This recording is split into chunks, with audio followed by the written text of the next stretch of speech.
We tryna get you old now, viral online. Truthful lies, say it loud, say it clear.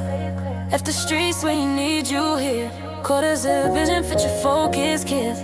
Break generational suffering. Truthful lies, say it loud, say it clear. Left the streets when you need you here. Quarters of vision, future focus, kings. Break generational suffering.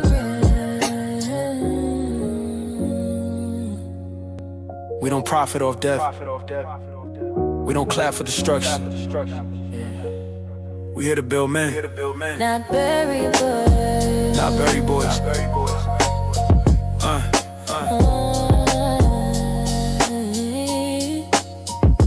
Truth over lies.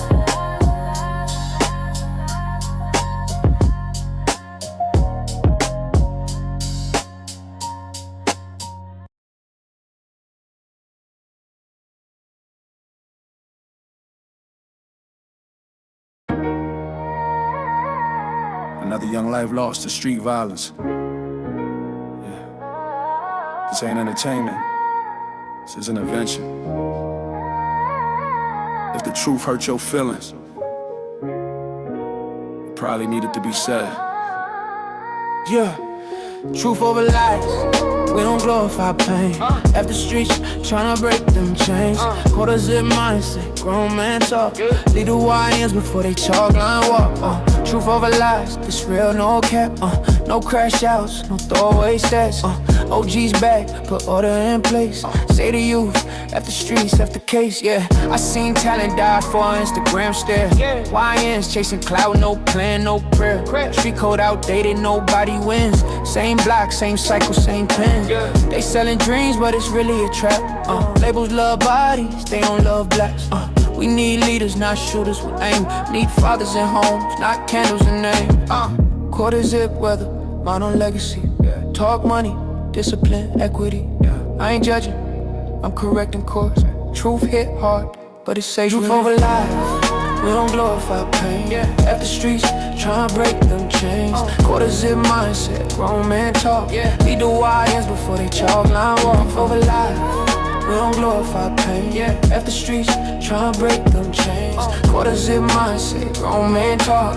Lead the YNs before they chalk line walk. OG talk, pull a chair, sit down. Ain't no honor in a jailhouse gown. They told you drill was the way to shine. But the real killer's time and fine. They cheering when you crash out young. Then forget your name when the sentence come. We ain't anti-culture, we anti-death. Anti-mama crying, anti-breath, last left. You wanna be a man, build something real. Stocks, trade, skill set, something you can feel. F the streets ain't hate, it's level spine. We tryna get you old, not viral online. Truth over lies, say it loud, say it clear. F the streets, we need you here. Quarter zip vision, future focus kings, break generational suffering. Truth over lies, say it loud, say it clear. Left the streets, we need you here. Quarter zip vision, future focus king, break generational suffering. We don't profit off death. We don't clap for destruction. We here to build men, not bury boys. Truth over lies.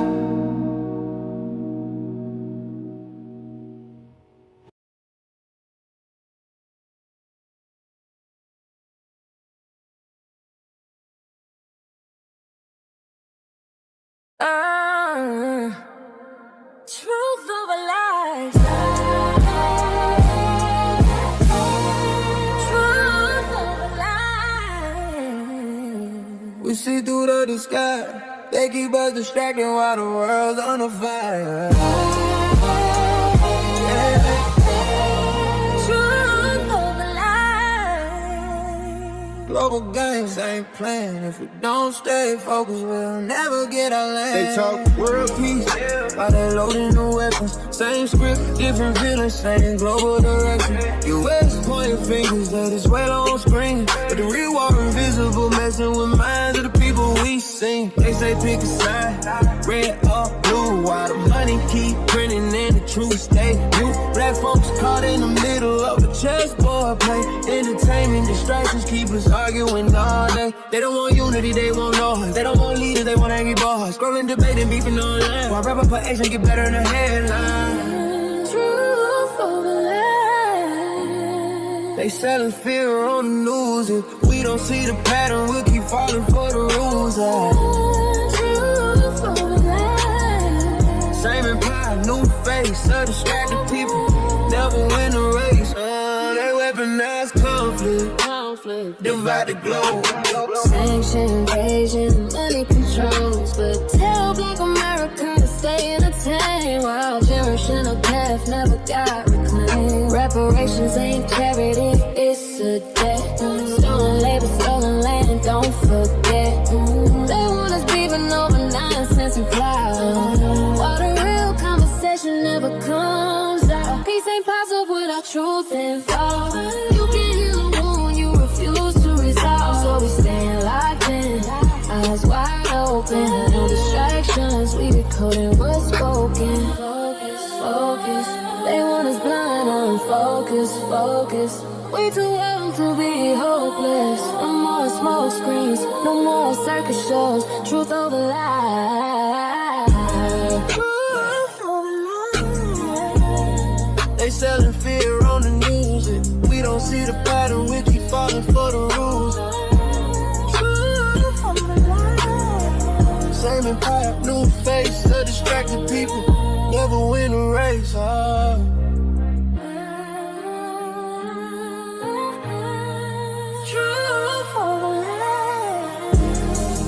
Mr. Walker, truth over lies. World politics. Lack of focus. No distractions.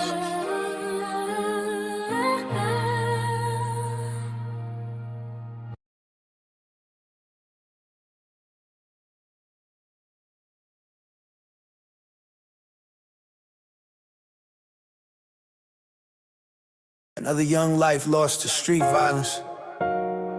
Yeah, this ain't entertainment, this is intervention. If the truth hurts your feelings, it probably need to be said. Truth over lies, we don't glorify pain. At the streets trying to break them chains. Quarters in mindset, grown men talk. Lead the YNs before they chalk line walk. Truth over lies, we don't glorify pain. At the streets trying to break them chains. Quarters in mindset, grown man talk. Lead the YNs before they chalk line walk. Truth over lies, this real, no cap, no crash outs, no throwaway stats, OG's back, put order in place. Say to you, left the streets, left the cage. Yeah, I seen talent die for an Instagram stare. Wine chasing clout, no plan, no prayer. Street code outdated, nobody wins. Same block, same cycle, same pens. They selling dreams, but it's really a trap. Labels love bodies, they don't love blacks. We need leaders, not shooters with aim. Need fathers and homes, not candles and names. Quarter zip weather, mind on legacy. Talk money, discipline, equity. I ain't judging, I'm correcting course. Truth hit hard, but it save you more. Truth over lies, we don't glorify pain. If the streets trying to break them chains. Quarter zip mindset, grown man talk. Lead the YNs before they chalk line walk. Yeah. OG talk, pull a chair, sit down. Ain't no honor in a jailhouse gown. They told you drill was the way to shine, but the real killers is time and fines. They cheering when you crash out young, then forget your name when the sentence come. We ain't anti-culture, we anti-death. Anti-mama crying, anti-breath, last left. You wanna be a man, build something real. Stocks, trade, skill set, something you can feel. If the streets ain't hate, it's love with the spine. We tryna get you old now, viral online. Truth over lies, say it loud, say it clear. If the streets when you need you here. Quarters of vision, fit your focus, kids. Break generational suffering. Truth over lies, say it loud, say it clear. If the streets we need you here. Quarters of vision, future focus, kings. Break generational suffering. We don't profit off death. We don't clap for destruction. We here to build men, Not bury boys. not bury boys.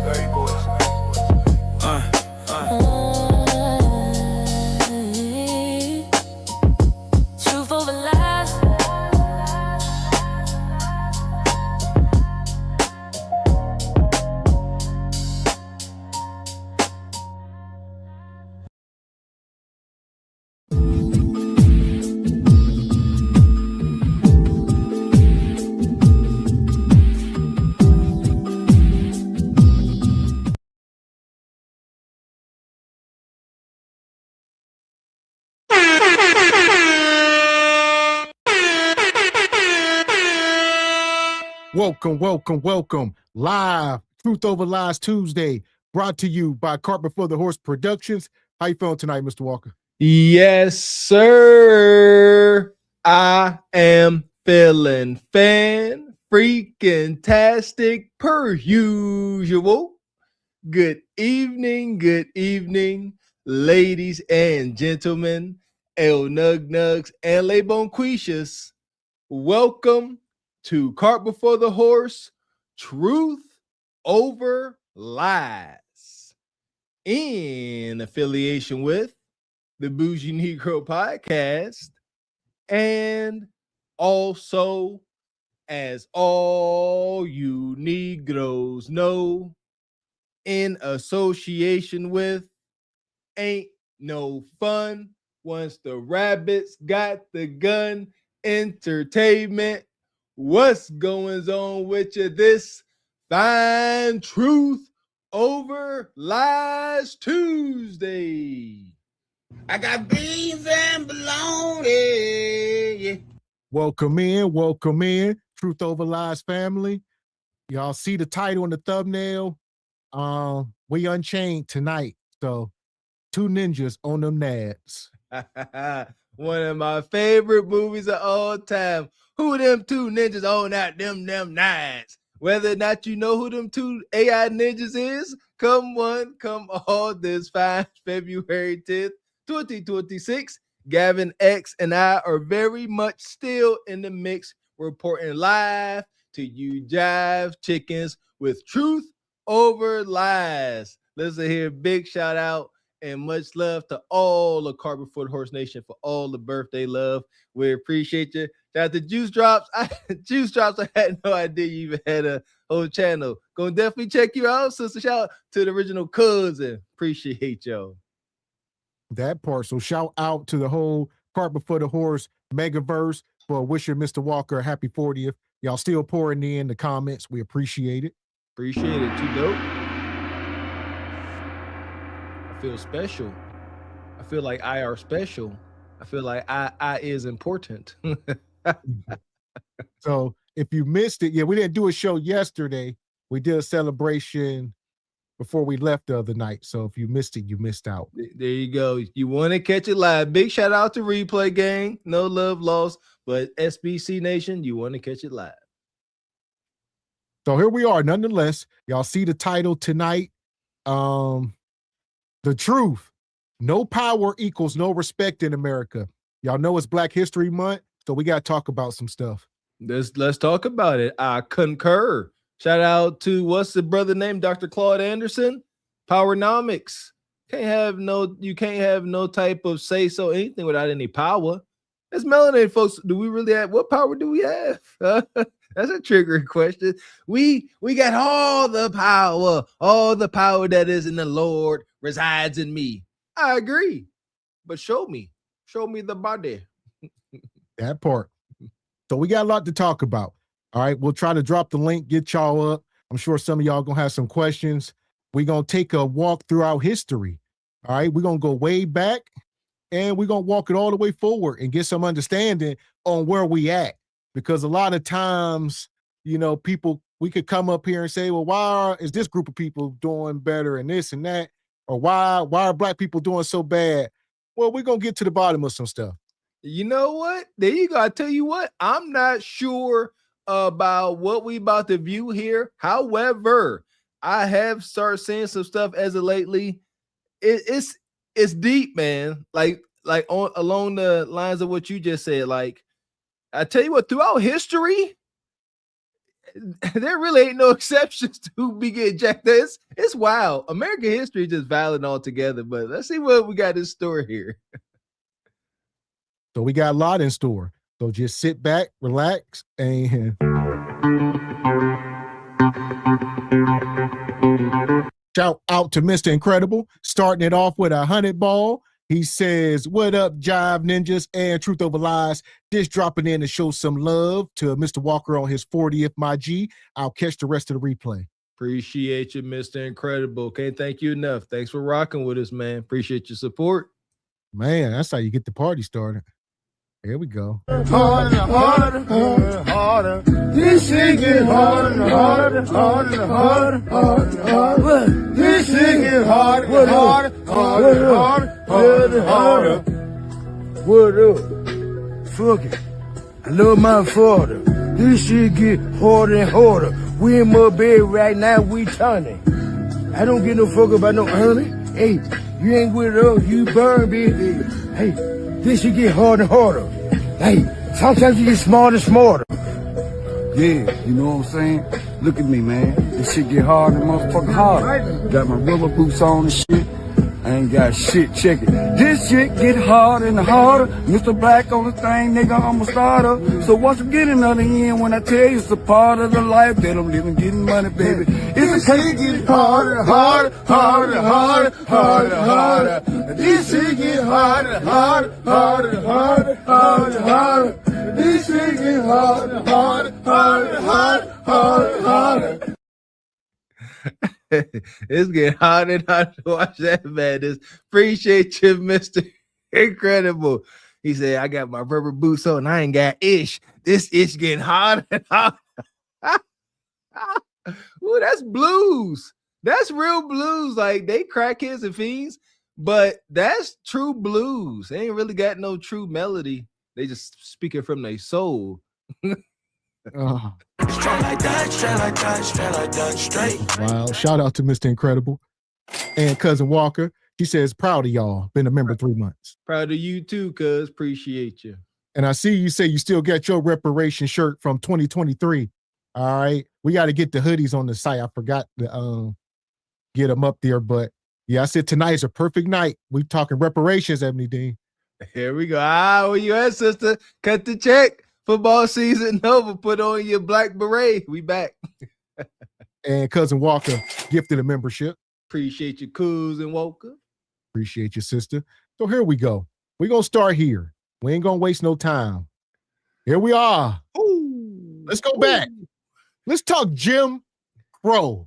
All right. These are words that are thrown around that some of us may or may not know exactly what they are. You know, we're going to get some understanding, even for myself personally. So I like to get more understanding. Here we go. Man, listen. If you don't learn something new every day, I believe you are starting to perish. Isn't that a saying? Huh? Didn't some philosopher say that? We all can still learn. Let's see. Maybe we missed some things. White and colored. Ooh, triggering. So there we go. Then you got the, Jim Crow. What is it? This is what it is. Imagery. Before we get into the literature, this is imagery of what it was. There you go. Rest in peace to one of my stepdads. He worked in the steel mill, and he actually started an Uproar Mr. X, J&L Steel Mill at the time. While he was working there, this is in the late 90s. They still had white and colored bathroom, the signs up. But them brothers there was making more money than most folks, so they didn't say nothing about it. But rest in peace to old John Raines. He had to say so. And he started a whole little uprising. I think got fired too. And here we go. Same thing with the buses, the water fountains. The bus got the sign, says white passenger seat to the front, colored passengers to the rear. And this is what it looked like. It's all psychological. I said where it is. It's psychological, man. Like, I'm triggered already. It's the images. See, it's the images. It's them pale, racist, white faces. They look like wasps. You muted mistakes. Okay. Like Mr. Walk said, it's the images. So egregious, right? Mm-hmm. Where we at here? Now let's go back. Jim Crow. Let's talk about it. Segregation. It was a system of laws and social rules in the United States from the 1800s until 1960s, clear into the 60s. So this went on for 150, 160 years. Who knows? Probably longer than that. Some could say it's still going on in some fashions. It says that forced racial separation and kept Black Americans in a second-class status, especially in the South. This is the reason for all of these DEI and programs put in place to try to help minorities, primarily black folks, is who it should be for, but it never is. Supposed to be helping us be able to have our shot at our pursuit at happiness, freedom, and all that good ish. But look, this is the foundation. How can you make anything better off a foundation of hate? Second-class citizens, my foot. There you go, Ebony. We're going to talk about it tonight, though. So let us know if you want to come up, sister. And we talking Jim Crow. What Jim Crow laws enforce? It enforce separate but equal legal segregation. All right, backed by the Supreme Court. All right, it says segregation rule legal as long as facilities were equal. But the reality, black facilities were far worse. Yes, nothing was equal. We've already seen that. Just the images. Look at the guy. Equal. So here you go. The standard. Equal by standard. Does water come out of it? Yeah. And you have to say if it's got enough pressure, or if it's just seeping out, or if it's got rust around the nozzle. That ain't part of the standard. You see what I'm saying? Now the white folks just got an elevated standard, but the blacks meet the minimum standard. So here we go. All right. Separate but equal. That's a lie. It says segregation existed in schools, on the buses and trains, restaurants, hospitals, parks, beaches, housing in neighborhoods, bathroom, and water fountains. I don't have a problem with separate. I don't. I ain't got a problem with it at all. Who the hell want to be around somebody that don't want that hates you and wants to have you bound by a tree? Separate is fine. We never was asking them for a daggone thing. They just wanted to keep inflicting hate. And we actually tried to get our own stuff. We had our own bus line. We had our own banks. We had our own grocery stores. We had our own movie theaters. We had our own hospitals. And they bombed us. You trying to get me? You don't want me to cuss this evening? Oh, it's going down tonight. Listen, y'all see what it is. Y'all see these ninjas on them nets. Yeah! Boom, shakalaka! Truth over lies, Unchained tonight, baby. Listen here, my original calling was a Hellraiser now. If we're going to do this, let's do it. Shoot, listen here. I got my old cantankerous spirit. I was 40 today. Yeah, let's talk about it. Where you at, Baba T? Let me channel Baba T. Huh? Y'all don't know, huh? So here we go. It says point number 3, the economic and social control. It was job discrimination was common. Sharecropping kept many in poverty. It says strict racial, etiquette enforced submission could be punished violently. It says violence and terror enforcement. Jim Crow wasn't just law. It was enforced through lynchings, mob violence, the Klan, the police and local government. Everybody was in on it. It was a. You know what? That's terrible. It is. However, y'all know me. I ain't nobody's victim. And neither was our ancestors. We were victimized. Yes, indeedy. For sure, right on. But nobody's victims. As many stories as there are publicized of hooded white men turning us into strange fruits, there are just as many, if not more, instances of us, paying them back for their evil deeds. So yeah, that's why I don't like. That's why I don't like how this is painted, because no, we definitely got our licks back. Shout out to Bonquisha. We got our get back now. Here we go. Where we at here? So this is where we're gonna pick up. We got a video we're gonna play. It says how Jim Crow ended. The system was dismantled through civil rights movement. Shout out to the civil rights. All right, the Brown versus Board of Education in 1954. School segregation ruled unconstitutional. Civil Rights Act of 1964 banned segregation and discrimination, and the Voting Rights Act of 65. All right. It says the reality, though, Jim Crow ended legally, but it shaped it. It shaped wealth gaps that we can never close. So the wealth gaps that were created for those hundreds of years, all right, the school inequities or inequalities, the housing segregation, the criminal justice disparities. All this stuff was already set up. You see what I'm saying? It's like you playing a game, it's fourth quarter, and they just start to you down 50-0. All right, we're gonna start in the fourth quarter. You know, I can't help but observe things like this wealth disparage deal, this gap, just from observing my oldest son's existence, you know, and me thinking back when I was his age. You know, that's the comparison. You got an impoverished kid, which was me, you know, born, and like you said, you got no wealth. You behind the 8 ball. But then you've got these white kids that were born into 2 parents households, and shoot, by the time they, you know, a preteen, they got all these skills. They know they could run a household. A 12, 13-year-old young man born into a 2-parent household can run a household better than an adult in the hood where we came from. I about guarantee it. So here we go. Shout out to Dash come through. He says, I'm with you, Mr. Walker. I'm getting triggered already. Curse, he says, curse if you have to. We understand. I might try not to. So here we are. We'll come back to this. So, like I told y'all, we got a video. We're gonna drop the link for Sister Ebony. If you want to come up, I'll send you in the chat. All right, we're gonna get into it now. We just had to set the stage. Jim Crow, all right, started in the 1800s, lasted up until the Civil Rights Act. See what we got. So here we go. If you're just coming in, hit the like button. This is the most ridiculous.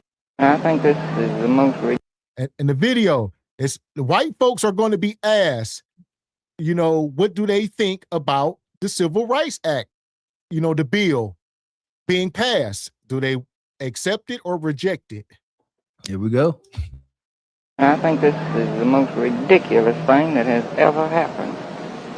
The niggers are just as free as we are. They have the same opportunity to work and to build their part of the town up just the same as we have. I just don't understand it and don't approve of it. I'm going to stand up for my rights. Thank you very much. Jim Knight with WALB Television News. We're soliciting the views of Albany people on the Civil Rights Bill. Would you like to give us your views? Well, I think if they remain peaceful, it would be a lot better than perhaps the violence that would be concerned.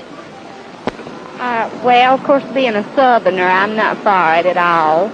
I see. And I just don't know how it's going to turn out. I hope we don't have any trouble.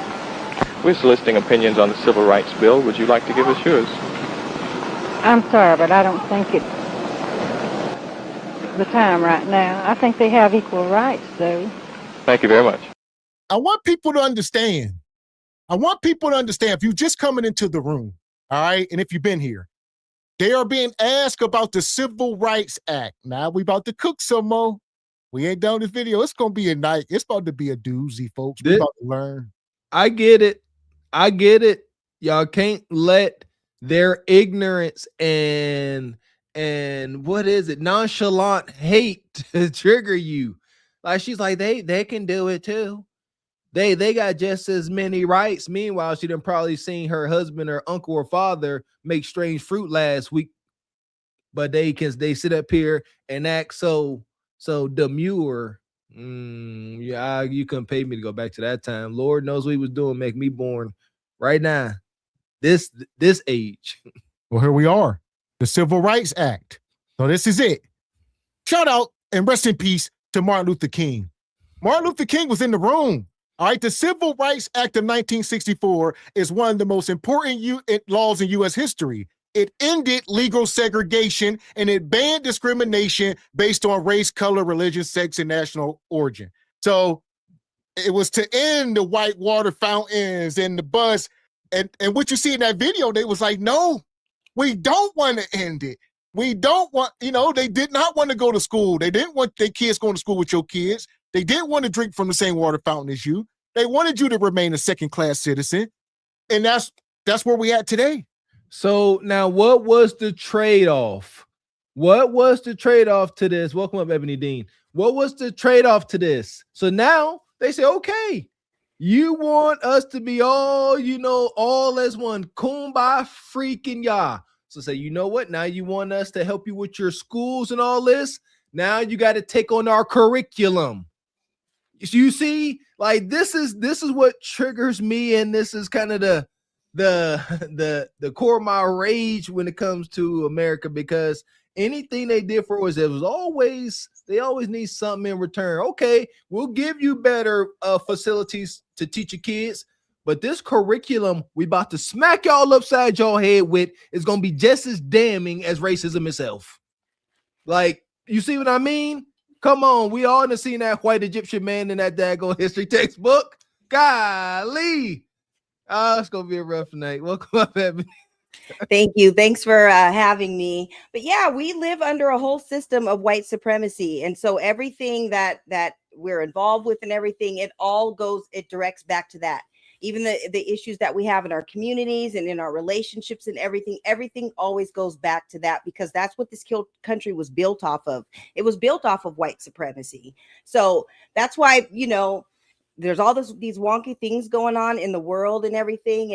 And to be honest, I think that we need to press a reset and we need to start over, because the way that the country was even made and everything and how it was formed, it was all formed on degeneracy.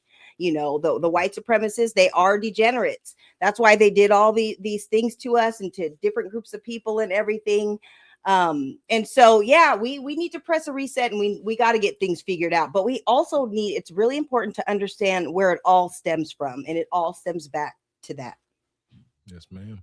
So here we are. We're going to walk it down. As y'all can see, like I was saying, Martin Luther King was in the room when Lyndon Johnson was signing so look at Martin Luther King, that brother sitting there around all them white men.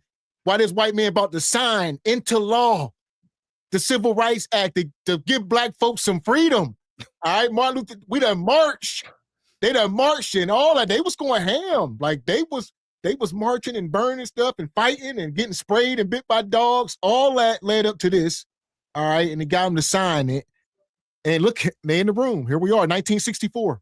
Now, I wasn't born at this time. However, I would have to imagine, Sister Ebony Dean, like now that I'm really sinking my mind into this, I gotta think that the only reason why this room of individuals wanted to sign this, because it I don't know, the imagery is wild to me.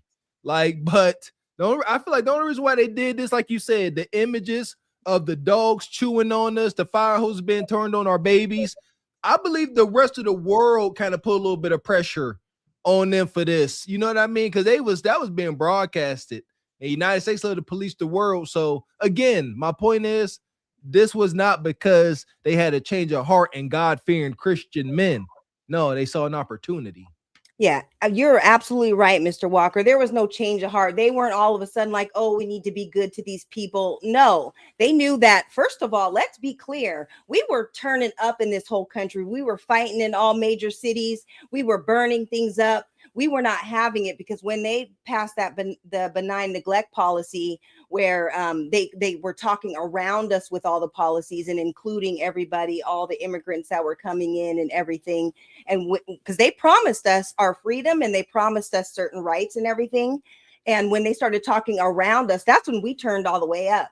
That's why they never do things specifically for us, because when they tell us they're going to do something and they don't do it, we turn all the way up. So that is why all these laws got passed. And in this image, I actually see something different. I see, because Martin Luther King, he was fighting for us to get our reparations. So I see him in the back of this picture right here looking, okay, he's going to sign that, but they're also going to be signing that reparations check, because I'm taking that all the way to DC. So he was fighting for our reparations, and everybody wants to praise Martin Luther King and how he wanted to include everybody. He did, but he also wanted us to have our reparations and for that debt to be paid to our people. Amen. And that's why we know he was, because he got this to sign, and then he was assassinated, about 4 years later? So, you know what I mean? If this was an issue, they'd have took him out before this. But then after this, like you saying, there was more issues he wanted to tackle. And they said, we got to slow this ninja down now. So, which they did. And shout out to Omni. He come through. He says, I don't know what to believe. Now people are saying MLK was a puppet and compromised. Everything we were taught as kids was a lie. No, absolutely not. And let's be careful with this. I feel you. I started to feel this too, but this is another wicked trick. Like I said, if any of us are going to make any leeway, get anything signed, any bill or law passed, there's going to be a compromise. We don't have enough power not to compromise. And my understanding is the compromise may be going unknown. If I'm MLK and they're like, yeah, we're gonna give y'all brand new schools, clean water, free lunches, and in our curriculum, I'm not thinking about how insidious that can be. I'm like, yes, I'm signing, and I'm telling my people we good. And we don't know what always come down the line, but it was not all a lie. No.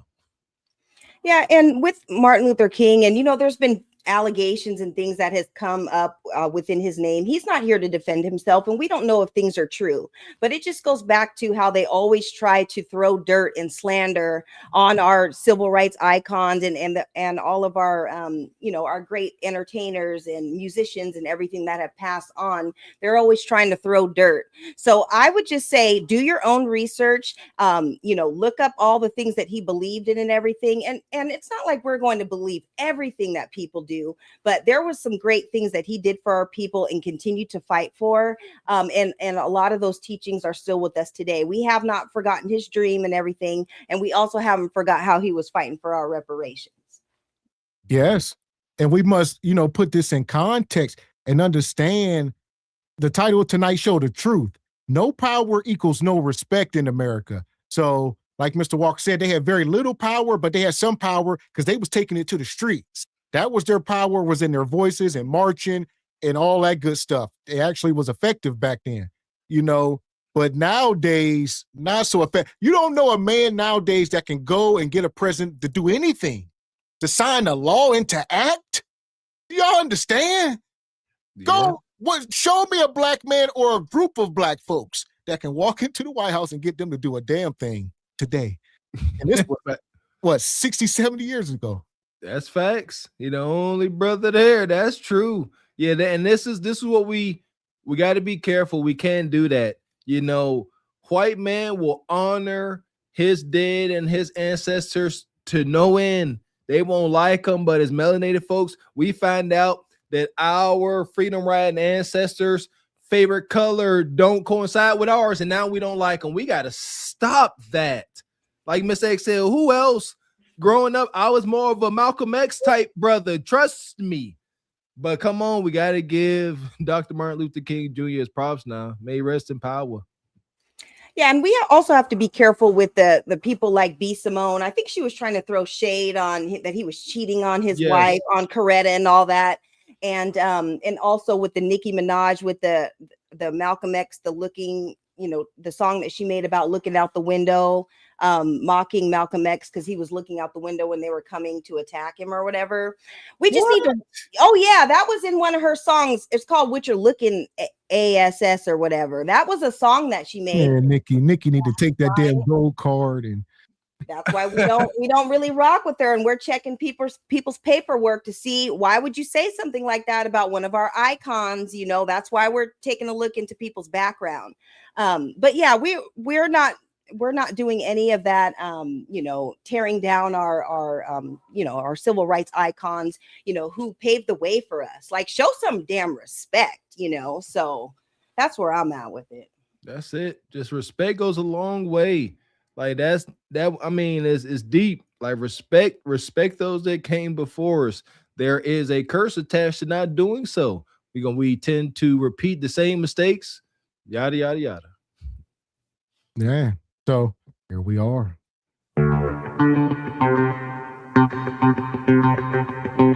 Shout out to Omni, come through dropping the 100 ball sponsoring the show. Says, I agree. All the good ones get deleted. MLK, Malcolm X, JFK. Who is this? I know the face. Che Guevara. He was like a Cuban freedom fighter. Yeah, Che Guevara. Che Guevara. I didn't want to butcher it. Yeah. Says, keep their message alive. Amen. Amen. Amen. Yeah. So there we go. Shout out to Omni, come through sponsoring the show. Big support.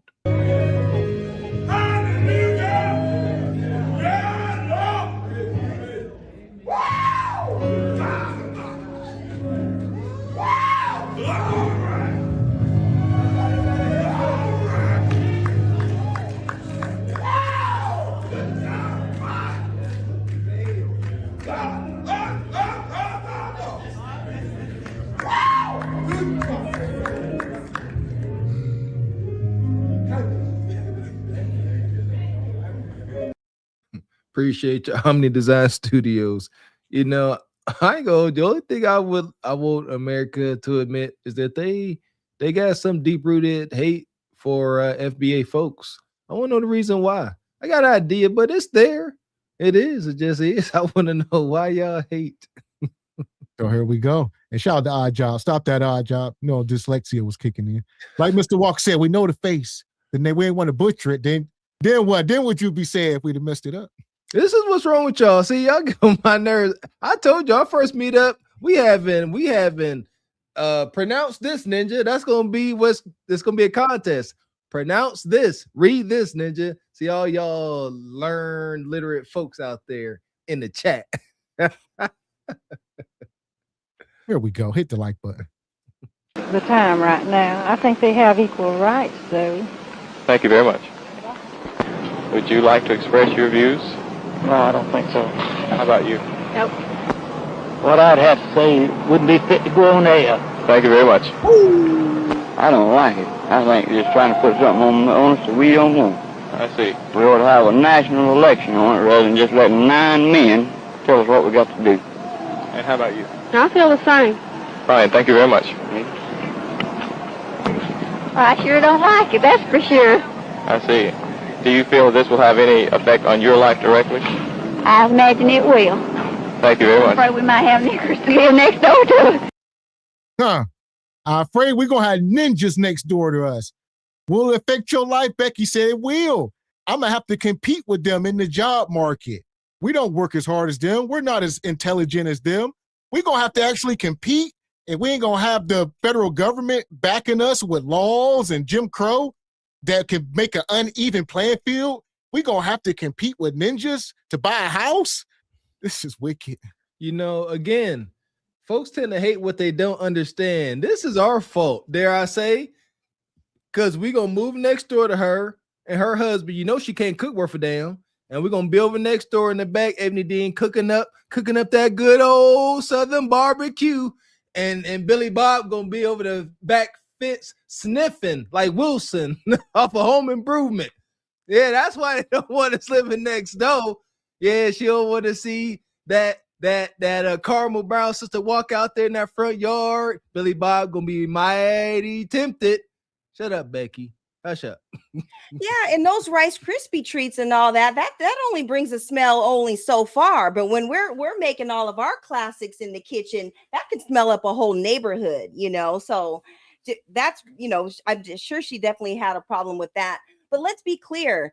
With us integrating into society and everything, that was kind of like a reminder to them. We're not going to be doing all the work for you guys anymore, not getting paid. We're not going to be cooking and cleaning and doing all this stuff. No, we are a part of society too, and we are going to get the work. And y'all are going to have to nurse your own babies, because by you guys keeping us out of the water fountains and everything, we weren't good enough to swim in your pools, to drink out of your water fountains, but we were good enough to nurse your babies. Like, make that make sense, because they were not nursing their own babies. We were the ones who had to nurse their kids. So, and that all goes back to the nutrition. You guys were giving us all the janky food that we made into delicacies, but we in return were nurturing your kids. Like, that just goes along with the degenerate you know, nature. They didn't have it all the way there for sure. So and it's facts like that, Sister Ebony, on a spiritual level that soothe my soul, because it is melanated woman's milk that has and continues to nurture these generations to come. There are most likely Supreme Court justices up there benefiting from the milk of a melanated woman. All of us are benefiting from a melanated woman's DNA. Check out the Patreon. We put up a little post about that. So with that being said, justice shall prevail. There's some energy at work here. It's coming. And check this out. I don't know if y'all caught this. Look at my man Brad. Tell us what we got to do. And how about you? I feel the same. I feel the same. What you think? Becky ain't got no damn brain. Whatever her husband say, I feel the same. If she would have said something different, kapow! Right on news. Kaboom, pain. Right from the kids, everybody.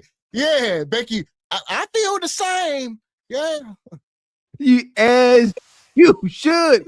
Boom, right in the kisser. They make shows about it. Yeah, see this, sister? So much to cover. This was Becky's fight, not y'all's. Melanated went putting his hands on his sister. Y'all smoking drugs. Never. That was a lie from The Color Purple. It was a lie. Becky was catching the most wicked combos. And she said, come on, Boquisha. We need equal rights to men. Right. They knew that because they needed more people to go along with what they were trying to push with feminism and everything. They needed somebody else to back them up because they knew they couldn't do it on their own. And we're always giving people, and we're always trying to help everybody and put everybody on and fight for everybody. And so, that is kind of how we fell into that feministic, system. And with the founders of it, I can't think of their names right now, but they went over to Europe and learned like the feminist movement and everything, and came back over to America and taught that to American women, because all the janky stuff that was going on in Europe, and still to some point still continues till this day, they were getting beat on and they didn't have rights and everything. And so they brought that European stuff on over to us, and we didn't even have that issue over here all like that. So it's just something to look into and to just retrack and try to get back on track with our lineage and what we're trying to do with our community.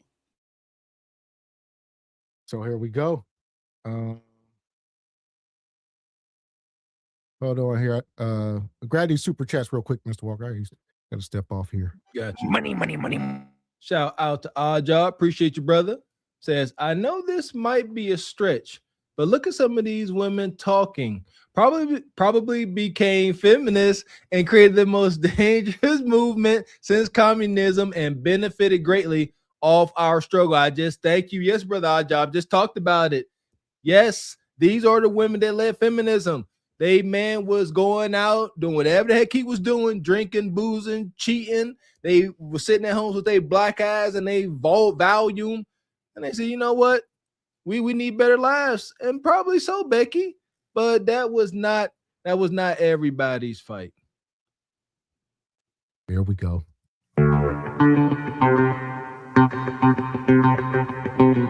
Shout out to the OG Rachai Media. We appreciate you, brother.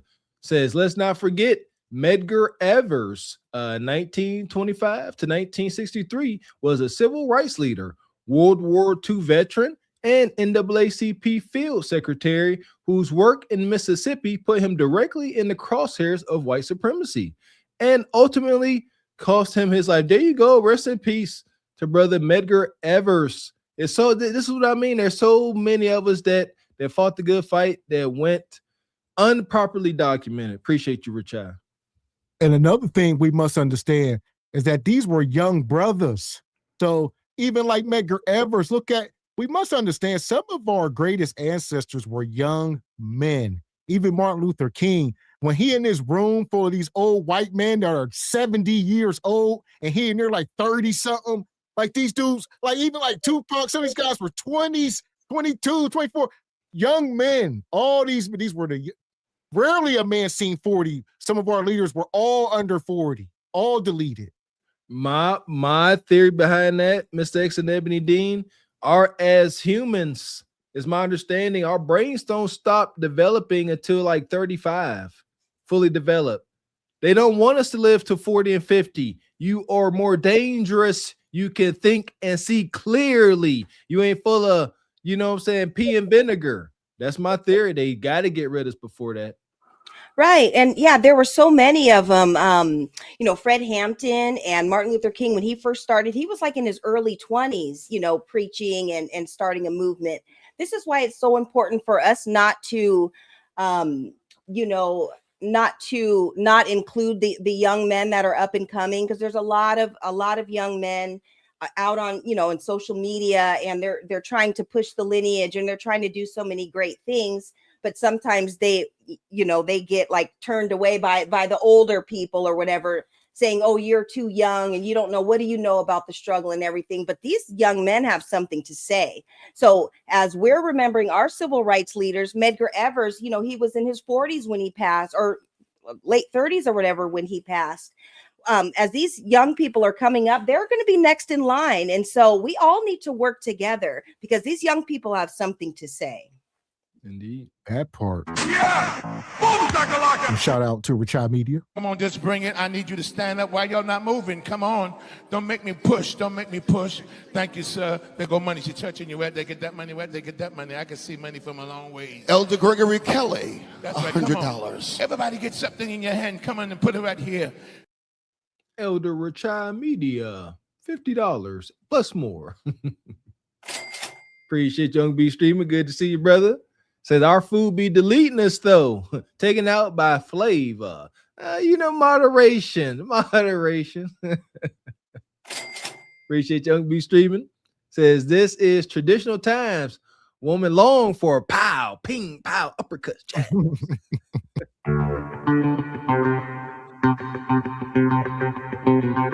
Appreciate you, OG Richard. Says Gavin X, the brother Guevara was an Argentine Marxist revolutionary, physician, writer, and guerrilla leader, best known for helping lead the Cuban Revolution. He was captured and executed at 39 years old with the assistance of the CIA. Man, oh man. Yeah, I know. I can see the picture. I seen all the shirts, but I never really knew the backstory. Yeah, may the brother rest in peace. Shout out to Richard. Yeah! Boom, shakalaka! Appreciate you, brother. Appreciate you, brother TJ at Through the Fire Podcast. Says, Sister Soul, Sister Ebony cooking, light skinned and all. I'm digging this topic. By the way, today we call a 25 to 35-year-old old man a kid. That's diabolical. Absolutely not. Absolutely not. Call no man no kid. That part. Shout out to TJ. Yeah! Boom, shakalaka! Appreciate you, OG Richard.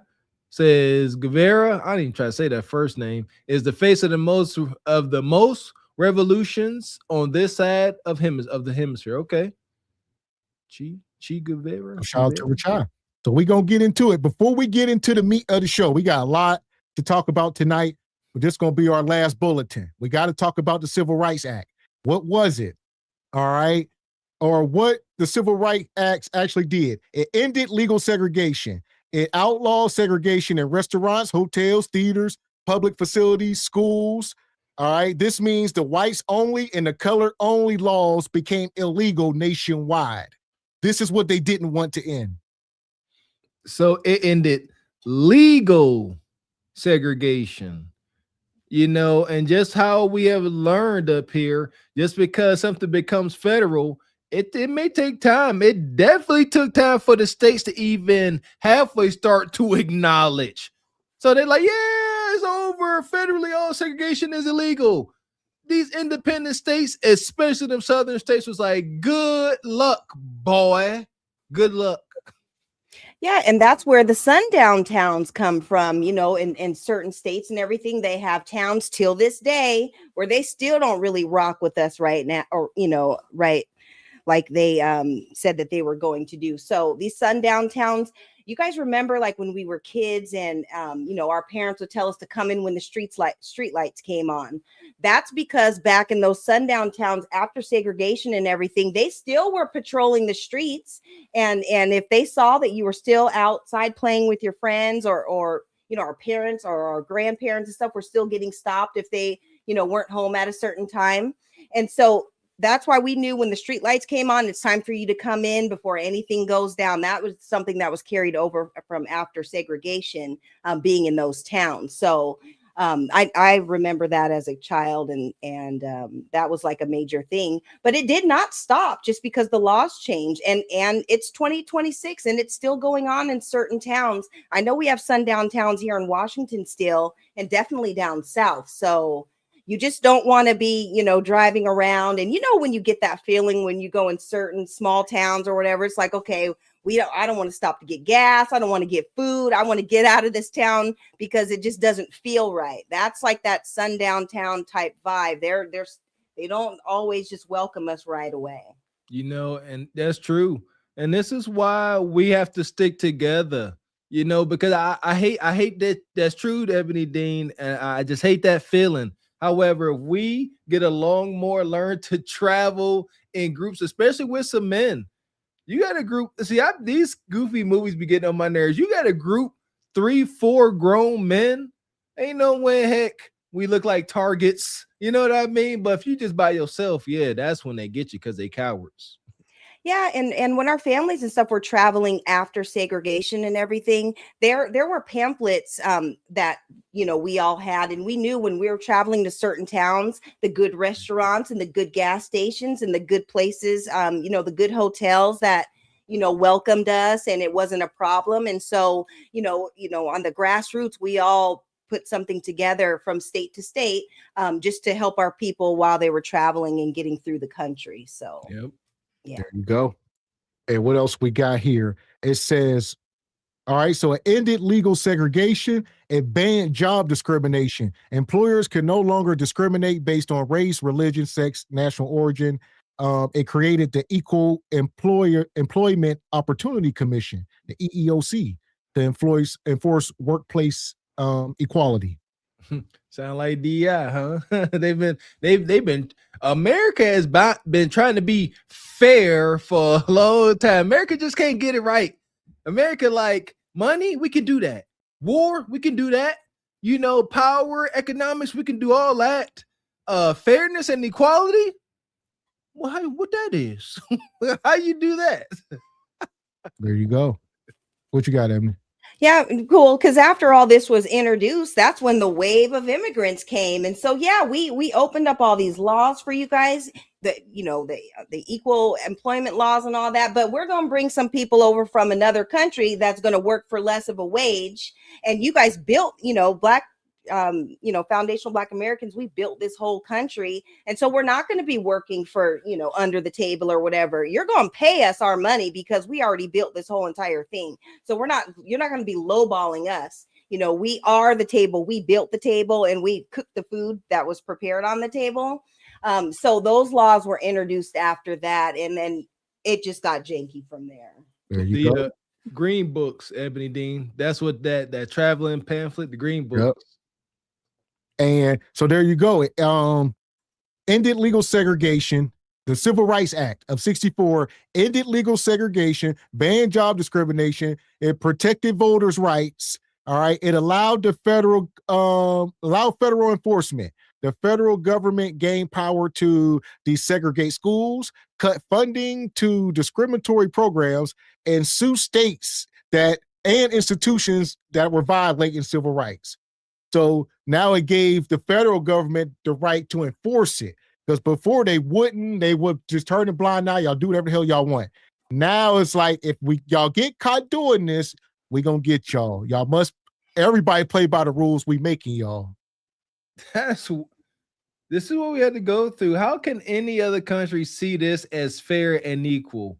We out here just trying to go to restaurants, travel safely on highways and byways, and you got to risk, if you stop for fuel, of meeting mobs of violent folks in sundown towns and all this. Like, this is why FBA folks have a righteous grudge, because folks will know this about our history and they're like, so what? I don't know. It's just like they think it never happened. I don't know. Yeah, and you guys, we're all parents here. Imagine if we had to send our kids, into an environment where, their parents were the people being interviewed, on a couple slides ago with that same rhetoric. We're sending our kids, and there was only, a few of the Black kids going to these integrated into these all white schools or whatever, and they have those same attitudes. And those kids had to go through a lot just with discrimination and everything, although things, it was open for them to go to it. But that's when a lot of things got introduced in the schools, like, putting them in the special ed classes and, all those different programs. And so those programs were introduced to kind of still keep our kids down. And it is still around to this day. My son is still in the school system, and I had to fight just a couple years ago for him to stay in his classes. So it's a thing, as they opened up all the laws and everything, they still put janky policies into place and things that were unwritten, that still affected our families and our kids and stuff. So Same here. Yeah, they try to put me in the slow class too, Ebony. I'd be dang it. So there we go. All right. And where we at last, we're going to wrap up. So it protected rights, allow federal government. It says, why is the Civil Rights Act so important? It's important because it ended legal Jim Crow segregation. It ended it. All right. It changed the power. It changed the power of the federal government in civil rights. All right. It opened doors in jobs, education, and public life. It became the legal foundation for future equality laws. All right. But limits and reality. The law did not instantly end racism or inequality, like Mr. Walker was saying. It didn't just instantly do it when they signed that bill. All right. Discrimination continued informally. Voting suppression persisted until 1965 Act was signed. Economic gaps remained. All right. But legally, segregation and discrimination lost federal protection. So now, all right, the government went back and they won't turn the blind eye to it no more. They acknowledged what was going on.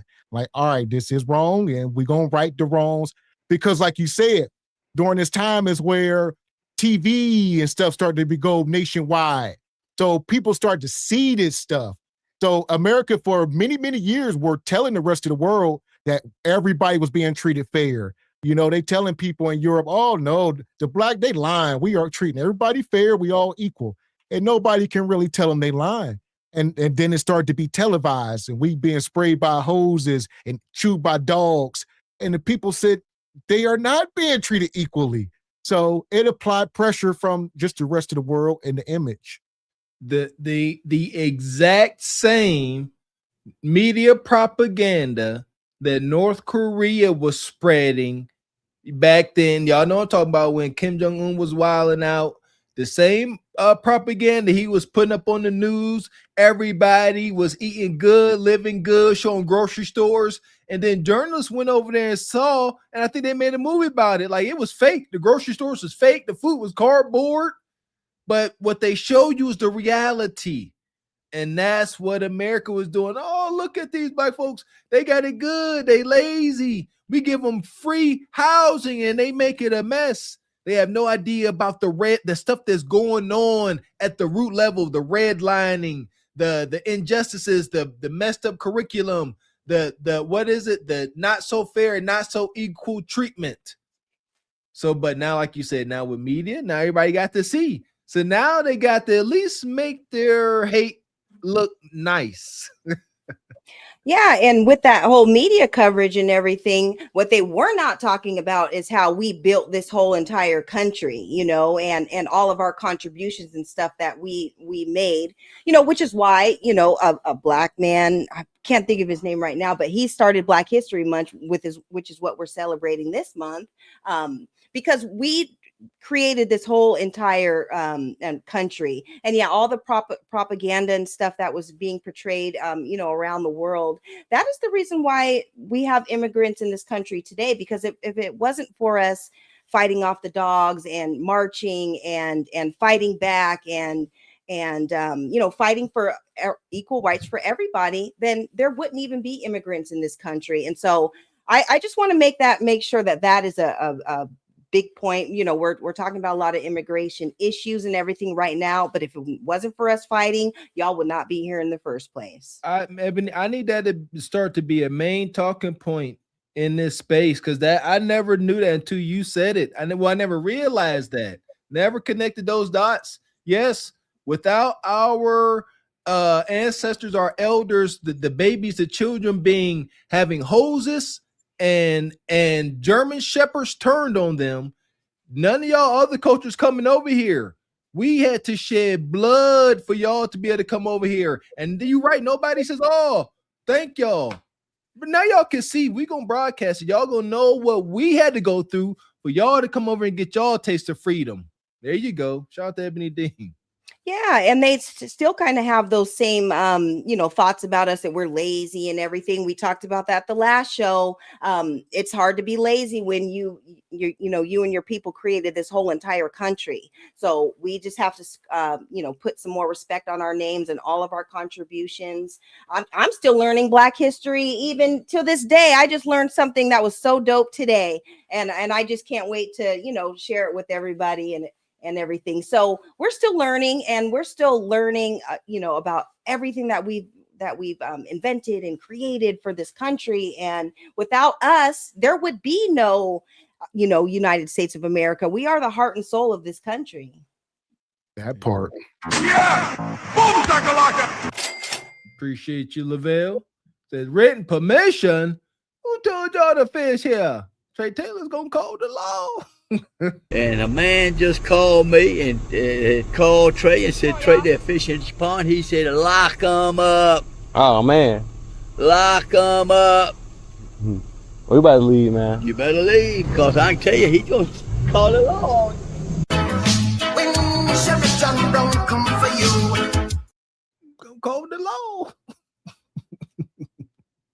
I'll say, as much as we sit up here and we laughed and joked, that's a real thing that is still going on, that is reminiscent of Jim Crow. That old white man, he got Jim Crow body spray. He probably, what's that? Oh, that's Jim Crow. Musk. All right, I'm trying to tell you. He said Jim Crow body oil. Jim Crow. But it's French, Jim Crow. Appreciate your job. We can laugh at our pain. It's amazing. I've been a member for 1 month. Says Ebony, I've managed to see a green book. Oh, I would love to have one of those, man. Man, for real. Appreciate you, brother TJ. Says Ebony, remember the green book? Here we go. Shout out to y'all. Okay, we see y'all learned in the chat. We getting there. Appreciate your Uncle B streaming. Says honest question: is a little segregation really bad? As long as I got the same rights, etc., I'm perfectly fine with never being around white people again. Listen here, we learned the hard way, didn't brother Martin Luther King say he fears that he has led his folks into a burning house? I believe that was within the context of, was integration? Is that what it's called? Listen here. I think it's best I think we learned the hard way. It's best we be a little separate. We should just come together and share our differences and then go back to where we go. Yeah, and I don't think us as Black people as a whole, we actually are fine with being by ourselves. We don't have a problem. We're not really trying to be around y'all all like that. But you guys, the white tea people, they are the ones who come and infiltrate our spaces. And whenever we try to get our Black towns and our, Black Wall Street and everything going, they're the ones who come over and bomb it and sabotage it with our business and stuff, doing all these injunctions and sanctions and stuff on the businesses. We actually prefer to just kind of do our own thing, but y'all keep coming around us, and being in our spaces and trying to figure out what we have going on. And so we're cool with it, and y'all just be cool with being in your own lane. But you know what, with that, you wouldn't have all the soul food and the entertainment. Can y'all imagine like us not in the music business or the sports industries or we are this whole entire culture. So they really cannot live without us. And that's what I'm saying. Like, they can't do it. It's over. We baked in the cake. Our side of the country, that's where all the good food at. We will be rich. We will be taxing them. We will put tariffs on them coming over to get this good old fried chicken and watermelon. Right. Yeah. Now they got the Rice Krispies on lock and whatever they make with mayonnaise, they got that on lock. But other than that, y'all ain't really got the soul food. That's not your lane at all. That part, amongst other things, like you said, Unc, are you saying you don't agree with the Civil Rights Act being signed? Because that's a whole nother thing. It's a difference between us still being segregated. It wasn't equal treatment. So, you know what I mean? You was not going to have the same rights or anything. So you don't want to live in that time when that stuff is going on. You had to force them to sign a law and to act, like anything. That's why stuff never get done these days. You know, they'll change the name of a street. They'll paint Black Lives Matter in the street, all that goofy stuff, but they won't sign no damn laws for a reason because laws mean things. There you go. They're saying give everybody law but us because they know if they truly give us a fair shake, it really ain't fair for them. That's their concerns. White man ain't goofy. He like, if we really give them a fair shot, where does that leave us, Bob? Where does that leave us? Well, and see, we have all the ingenuity and everything. They know that, you know, that the spirit that we have, the soul that we have, the real problem that a lot of white people have with us is that through segregation and slavery and everything, it never broke our spirit. We have a spirit that is passed down through generation to generation. There's nothing. They've tried everything to break our spirits, and they just can't do it. And they're still trying to figure out why. So they know that we're gonna make something shake if we ever get the opportunity to, because we've done it out of nothing. We had to get everything out of the mud. And so that's one thing that they have a problem with, is because they know that we can always figure it out. We have that Majaro spirit. It's in us. So Amen. There you go. Appreciate Young B streaming. Says I live the most low level white interaction possible.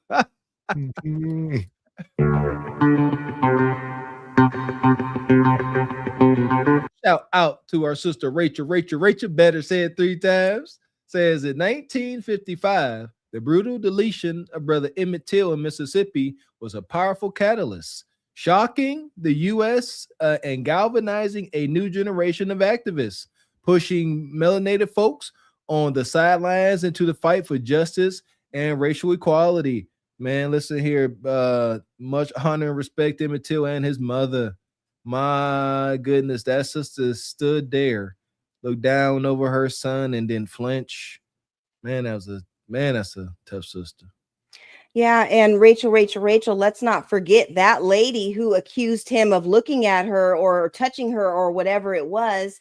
She lived and never was charged or anything, and she died, on her deathbed. She never was charged.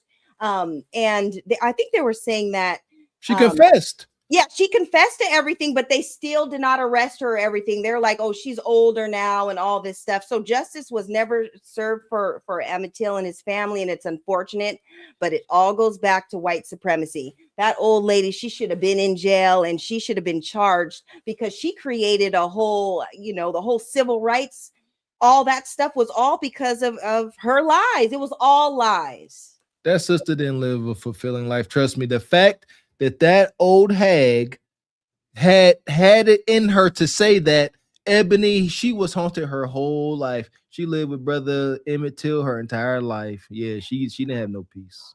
Yeah, and Emmett Till was a boy, and wasn't nobody checking for her. Like, I mean, we saw the pictures and all that. Let's just be clear. Like, it was all a lie. You were living that fantasy that, I'm just a poor white lady, whatever, and big black man bad, and and I'm just an innocent little lily. No, that's not the case. You are a liar. You're a degenerate, and we hope that you are where you ought to be at this time, because you lied. So it is what it is. It was mad. Little Emmett Till is a handsome little brother, man. May he rest in peace. Rest in peace, Brother Emmett. Yeah, that woman. Yeah, that white woman that lied. We all know where she at right now. Huh. Hell is hot. Ain't no water there. Oh, hell is hot. Ain't no water there. No ice, no tea, no lemonade, no Coke, no Sprite, no Gatorade. Oh, hell is hot.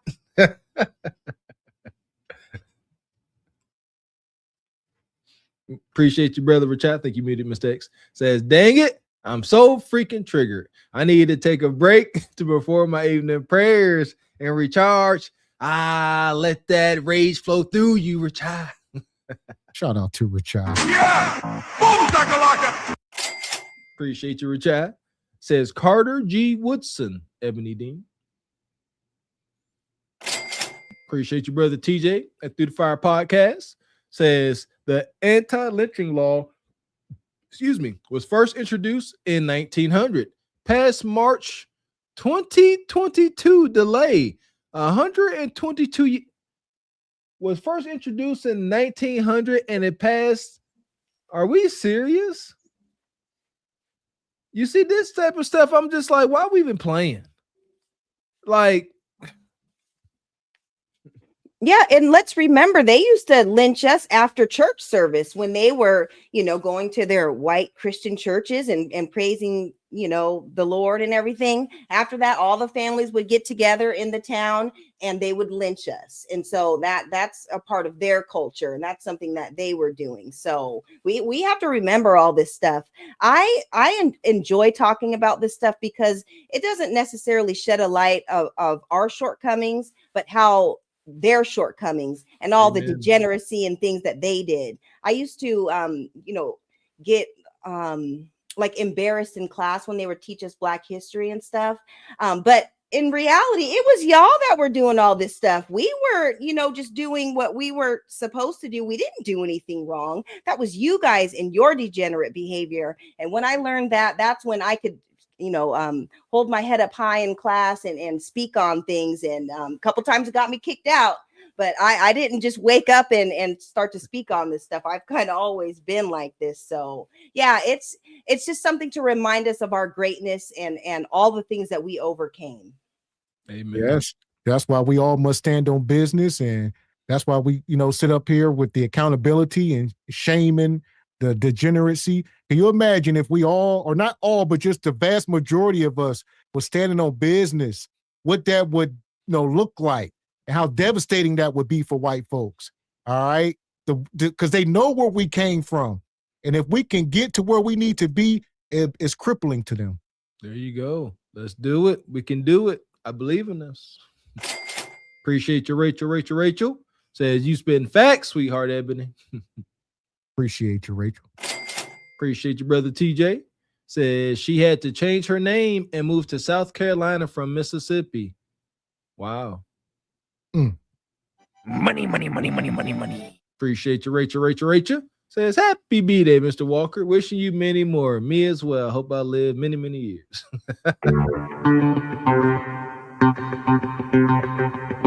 And shout out to Uncle Tall. He dropped a 40 in the Cash App. Says happy 40th birthday, Mr. Walker. You old ass mother effer.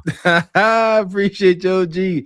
Listen here, I ain't old. That's fine. Y'all go watch me age gracefully. I ain't got to deal with y'all. Keep watching. Shout out to Uncle Tall. Come on, just bring it. I need you to stand up. Why y'all not moving? Come on. Don't make me push. Thank you, sir. There go money. She touching you. Where they get that money? I can see money from a long way. Elder Gregory Kelly, That's right. Come on. $100. Everybody get something in your hand. Come on and put it right here. Deaconess Rachel, many dollars. Appreciate you. And Money. Shout out to the sister hanging with Courtney. Good to see you, sister. Says happy to catch you live. Same here. Great show, Gavin X, Mr. Walker, and Ebony. Appreciate you, sister. Shout out to Sister Courtney. Make sure y'all go check her channel out. I see you've been dropping content. You've been in my algorithm.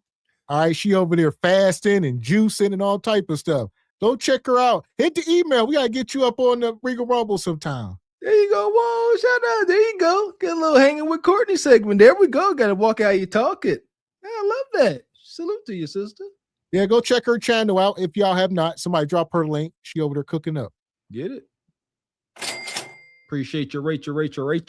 Says TJ's correct. It was passed in 2022. Facts. They just laugh in our face. Appreciate you, brother Evie Ray. Say happy birthday, Walker. Yo, dog, yo, bag of wrinkles.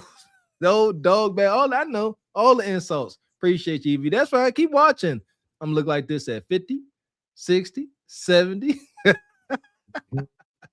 Money. And also, shout out to Baba T. He dropped $10 in the Cash App. Says, good evening, beautiful family. Mr. Walker, Mr. X, and Ebony Dean. There he is. Appreciate you, OG. So listen, we're going to try to get y'all up here later tonight. We haven't even really got started yet. That was just like we just opened it up. Now we got to get into the content. Now we're going back. 1964. What do it look like? Here we go. Well, you have to pay tax on that money, what you borrow. You know, any money you borrow is 2 bits on a dollar. You know that. No, go over that. In other words, when you borrow money from Senator Eastland, you've got to pay an interest? Yeah, I had to pay interest on it. Tell us about that. Go all the way through and tell us how that works. Yeah, see, when I borrow it, just like I borrowed $30, well, I'm got to pay 2 bits on every one of them dollars I borrowed from him. So they're not getting anything free. If they loan them money, they might have to pay that double instead of just paying maybe 10% on the dollar. Tell us about what your family is going to eat until you get more. Well, they'll eat some turnip greens and some cornbread. All I know, because I don't have anything else. And I don't have no money to buy nothing with. I don't have no job. I have been trying to get one, but I can't. And the boy, I need money now for him. He finishing school. I got to pay that money off for him, you know, in school. And he's graduating from high school to trying to go to college. Do you feel that your 7 children are getting enough food to eat right now, this week? No, I don't think they is. He can't choose the food if he doesn't have the money to buy the stamp. It would give him dignity if he had something he could do and then, had enough money that he could buy the stamps. But he can't hold up his head in dignity if he got to go up there and listen to people telling him, well, you better have some money, you better get you a job because you won't get the stamp for $3 next month. Just so wonky. This is 1964. All right. Sharecroppers living on the Eastland, Mississippi plantation discussing how they live. These are people sharecropping.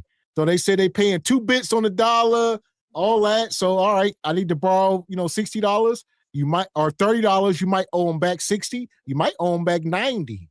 All right, you need to borrow $100. You might owe me back $300. Like, there was no, they weren't going to get a loan from the bank. Like she said, 10% interest or something. No, you had to go to Massa and deal with his terms. You had to. What you mean? They couldn't educate themselves? Trying to educate themselves could get them deleted. Oh, they couldn't seek help. Trying to seek help could get them deleted. This is the part of FBA American history nobody cares.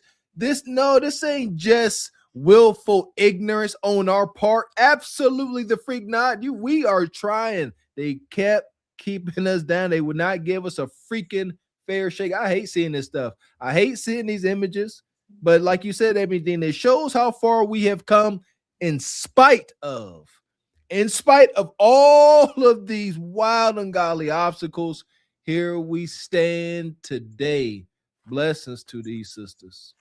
Yeah, and just think about that, you guys. You go in to get a loan and you have to pay double or triple the loan back. Like, look how they were sabotaged even back then. And then they wonder why we're asking for reparations, because our grandparents had to go through stuff like this. They never had a fair share at anything. And this is why it's gone on for generations to generations. And as all these the people that they're getting the loans from, all these the white people who had business and everything, those businesses were passed down generations to generations, and that's why their family has continued to have wealth. Look how they tried to sabotage everything that we were trying to do. We were never able to get ahead, and it was designed for us never to do that, which is why we're still fighting for reparations till this day. That part. So here we go. Hit the like button. I think colored man should have a chance to still make a living on this land, because I just don't understand why it all belonged to the white man. So much about it I don't understand. How can he become to own something that wasn't his from the beginning? I don't know how and why. Since he didn't cultivate it all by himself, and whatever it was that causes him to be rich now, well, he didn't do that all by himself. Well, I think that he should share it tell you a lie. I tell you another reason why we should share some of it, because just they say their people fought and died for this land. Well, some of our people did the same thing. And there you go, man. Like y'all said, this is very triggering. All right. They out there picking cotton in modern times. All right. And they are saying white folks should share the land. We all should have a piece. How do they own something that they didn't? They came and took this and that. That's tonight's show. No power equals no respect in America. We get it. They was ruling with an iron fist. A lot of blood was shed. And that's how my brain, can recognize, things. It's just. And like you said, a lot of blood was shed, and that's pretty much white man's pact. You want a piece of this land, you got to get it in blood. That's just the barbaric side of it all. And we are by nature a peaceful people. We are not warmongers. We are too inclusive and inviting to a fault, and they made movies about our demise being too inviting, man. And that's us. However, this is a marathon, not a race. I got faith that this is all gonna work out. Just taking some time. These times in history are empowering to me. Like you said, I love how you put it, Sister Ebony Dean. Look at where we come from. Look at this. We come from nothing. Us that are here today, Gavin X, me, Ebony Dean, y'all in the chat. Do you know how much sacrifice and going against ungodly odds it took for each and every last one of us to be here? Make the most out of that time. Stop complaining. This could be your existence, having to pick cotton. What they say, a knot to knot, or can't to can't see to can't see. That was their existence. Yeah, and I'll let you go, Ebony. She said something profound right there. I'll get you in on it. She said, why do they get to own the land? And then white man will tell them, well, we fought and died. We went through the Civil War. I had to delete my brothers and cousins. We fought for this land. And like she said, we did too. We fought. We was deleted. This was our land first. I mean, we can keep going down that rabbit hole. So that's where they want history to start, right there. And it does not start at the Civil War or slavery or none of that. There's history before that. So what you got, Ebony? And let's be extremely clear. Every single war that American fought in, if it wasn't for the Black soldiers going out and fighting, they would have lost every one of those wars. They always recruited us whenever they were failing and they were about to lose. And then they would try to bribe us with our freedom and saying, okay, if you guys fight in this war, then we'll give you your freedom or whatever. There was not one single war that this country was in that we did not fight in. And if it wasn't for us, because we knew the terrain, we were already here. We knew the land, we knew the brushes. We knew guerrilla warfare and martial arts tactics and all that, because all that stuff was cultural to us. We were so connected to this land, and without them having our knowledge and everything, there's no way that they could have won any of those wars. So she is absolutely right. And let's remember, you guys, cotton picking is not easy. First of all, the conditions are it's so hot and it's such tedious work and everything, which is why we created the cotton gin to kind of process it all and make things easier for us, which we did for a lot of our inventions. So that was not easy work, and white people were not going to do all that tedious work. So when we hear about us being lazy and we didn't do anything, if it wasn't for us, we fought in all the wars. We did all this stuff so that everybody, could have freedom in this country. So she's absolutely correct with what she's saying. Shout out to you, Sister Ebony. I'm going to look it up and confirm it. I do think I saw a video, however, talked about the cotton gin and how the introduction of the cotton gin was kind of insidious because it upped the quota. Right. Yeah. So it's like, we got this cotton gin now. We could process a lot of cotton. Now y'all need to pick more. So the introduction of the cotton gin was a lot worse for them. Yeah, and look at us just finding, just getting the ingenuity to make our jobs easier, and then they go off and make it even harder for us. We're always trying to figure out solutions, and then they come with more janky rules and everything. But you know what? We still survived. We still made it through, and we're still here today. We still have that fighting spirit in us. Amen. Well, I think that he should share it.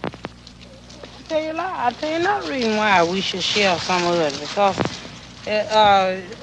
just they said their people fought and died for this here land. Well, some of our people did the same thing. Our men went and fought and died for this land just as well so as they did.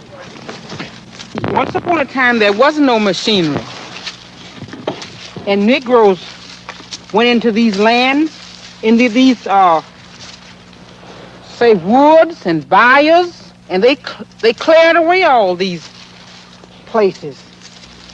And then they just came and take it. In so many years, they worked for nothing.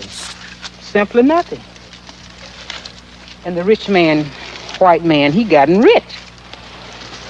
So I figure the black man should have a chance to make a decent living. So here we are. Like you said, the it's documented. You know what I mean? Knowledge is power. We just gotta soak this knowledge in. Can't be victims or complain. We just gotta, put our best foot forward and unite. All right. Quit segregating ourselves over goofy stuff, and let's get on the same page about some things. Shout out to this sister, man. She talking about how, we would go and clear land and, get land situated, ready for structures and farming. And then white man would come with a piece of paper, laws, eminent domain, I think is what they call it. And it's like, you know what? Y'all got to go. Government says so. This is ours now. And they'll give you twos and fews. If you lucky, here's a couple dollars. Here's $100 for $100,000 empire we about to take from right up under y'all feet. That y'all done dealt with and got situated. They did this to us time and time again. Like you said, like Mr. X said, this is the unfair bull jab we went through. Not complaining, but we gonna acknowledge the hell out of it. Because it seems like folks don't know. And too many folks got stuff to say. God dang it. Yeah, the same thing happened with my family from Snow Hill, Alabama. They got ran out. They got all their property taken. We had schools, we had, homes and all sorts of things. And they took our properties and everything. And that's how we actually ended up in Pennsylvania. We left, my ancestors left Snow Hill, Alabama, and went to Pennsylvania. And so that's how they started that journey. But they lost all their property and everything. And I plan to go. I found this out when I did my genealogy and everything. And I want to go and see some of that land. Snow Hill is like a really small town in Alabama. So I'm excited to see it, though. I'm excited. Same here. Like, I got to go down to Louisiana. We got land down there in Shreveport, or had. I want to go lay eyes on it myself. Appreciate you. Baba T, always good to have you. Says this is triggering to me and also Rich Shout out to the whole school OGs. Appreciate you, brother TJ. Says, did you know that Congress reauthorized the Voting Rights Act every 20 years? It's coming due. The last time was in 2006. Okay, wow. Man. They got to reauthorize. I just got that. Shout out to, see what I'm saying? Shout out to brother TJ. Says that means voting for us might not be a permanent right. They got to reauthorize these rights. Oh my goodness. If Congress has to renew it every 20 years, like a daggone driver's license. Yeah. See how y'all ninjas acting. That's money. That's too much. Shout out to Rachel. Says facts again, Ebony. And the Tuskegee Airmen were the first melanated men military aviators in the U.S. Army Air Corps during World War II. That fought extremely well. Nobody fought braver. Yeah, and they went over. You're right, Rachel. They went over to Europe, and they were fighting in the wars, representing our country. And it, like again, what I said, if it wasn't for us going over there, knowing that warfare and everything, we wouldn't have made it. So again, with these European countries and stuff, everybody's coming over here, and the European immigrants are coming over here. Y'all need to put some respect on our names, because if it wasn't for us going over there and fighting, y'all would still be up under all them janky regimes and all that. So just come over here with a little more respect, because we actually were all over this globe and making things happen for y'all in your country, not even before you guys got to this soil. So do a little bit more homework and just put a little bit more respect on our name. Appreciate you, Sean Miller. Says, I know y'all logical men. Ask yourself, if they didn't want us to read and have knowledge, why would they let us read a Bible that's supposed to be true? Sean Miller, interesting question. Appreciate your brother. Shout out to Evie Ray. Says, Glazed Galaxy and Shreveport, negative. Shout out to Hot Job. Says, eminent domain, illegal seizures, criminal forfeiture, and tax levies, the government's tools for oppression and stealing property. Listen, I dropped the link a while back. Was it called not eminent domain, but something Ayers Law.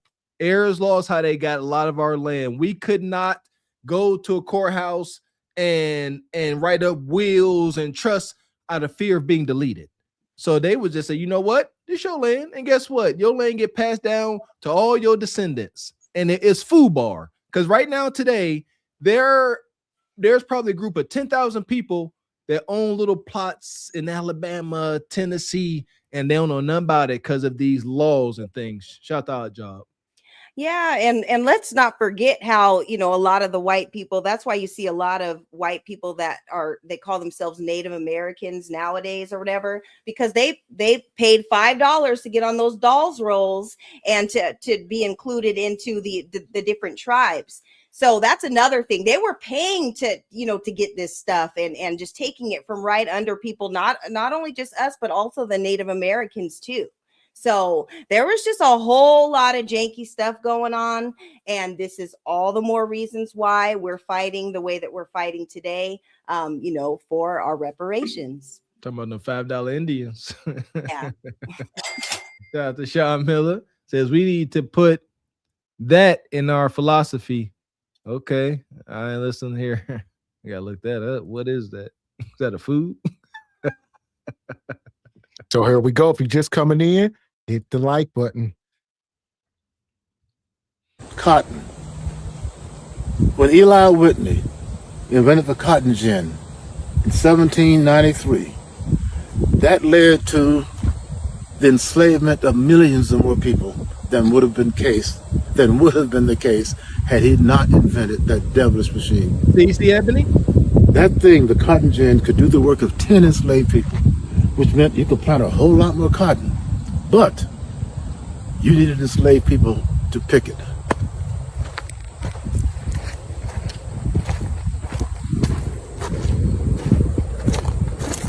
This field has been picked. They're done. The cotton's gone. They'll replant this, of course. But imagine thousands and thousands and thousands of acres planted in cotton that required the hands of black people to build the economy of the South on this stuff.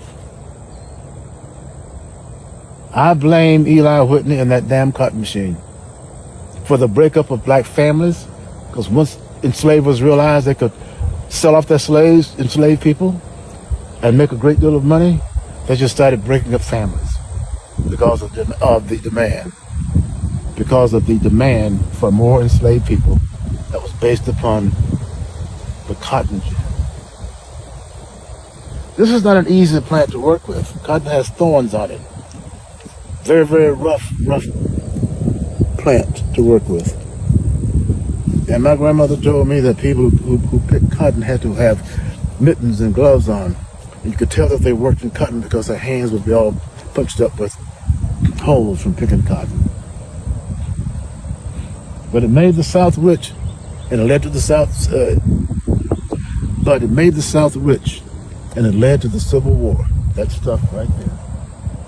They needed the enslaved people to clear fields like this, and they did. God knows they did. Thousands of acres. So like Mr. Walker saying, that damn cotton gin which was in Whitney invented the cotton gin in 1793.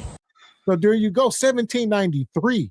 So you must understand, you know, that jacked up slave. That's when you start getting all the wonky stuff, like you said, breaking up families, all the inbreeding, whatever. We just need to get as many as possible, you know, whatever. We're gonna make it do what it do, and it created more nightmares. I could imagine it made things all the worse because now we need more people. We got plenty of cotton, all right, but I ain't got enough people to pick it.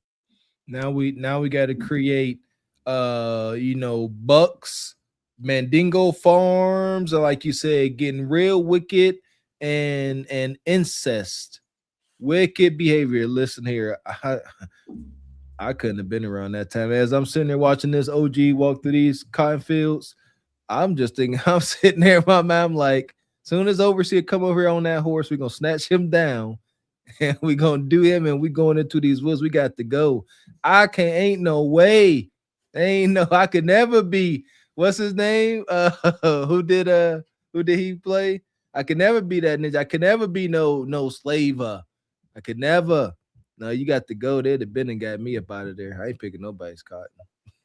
Yeah, and I don't agree with what he's saying, because Eli Whitley, whenever he created the cotton gin and all that, that was to make the job easier. It was white supremacy and making all the people, all the slaves and stuff, do more and more work. It wasn't the invention of the cotton gin. It was white supremacy that did that.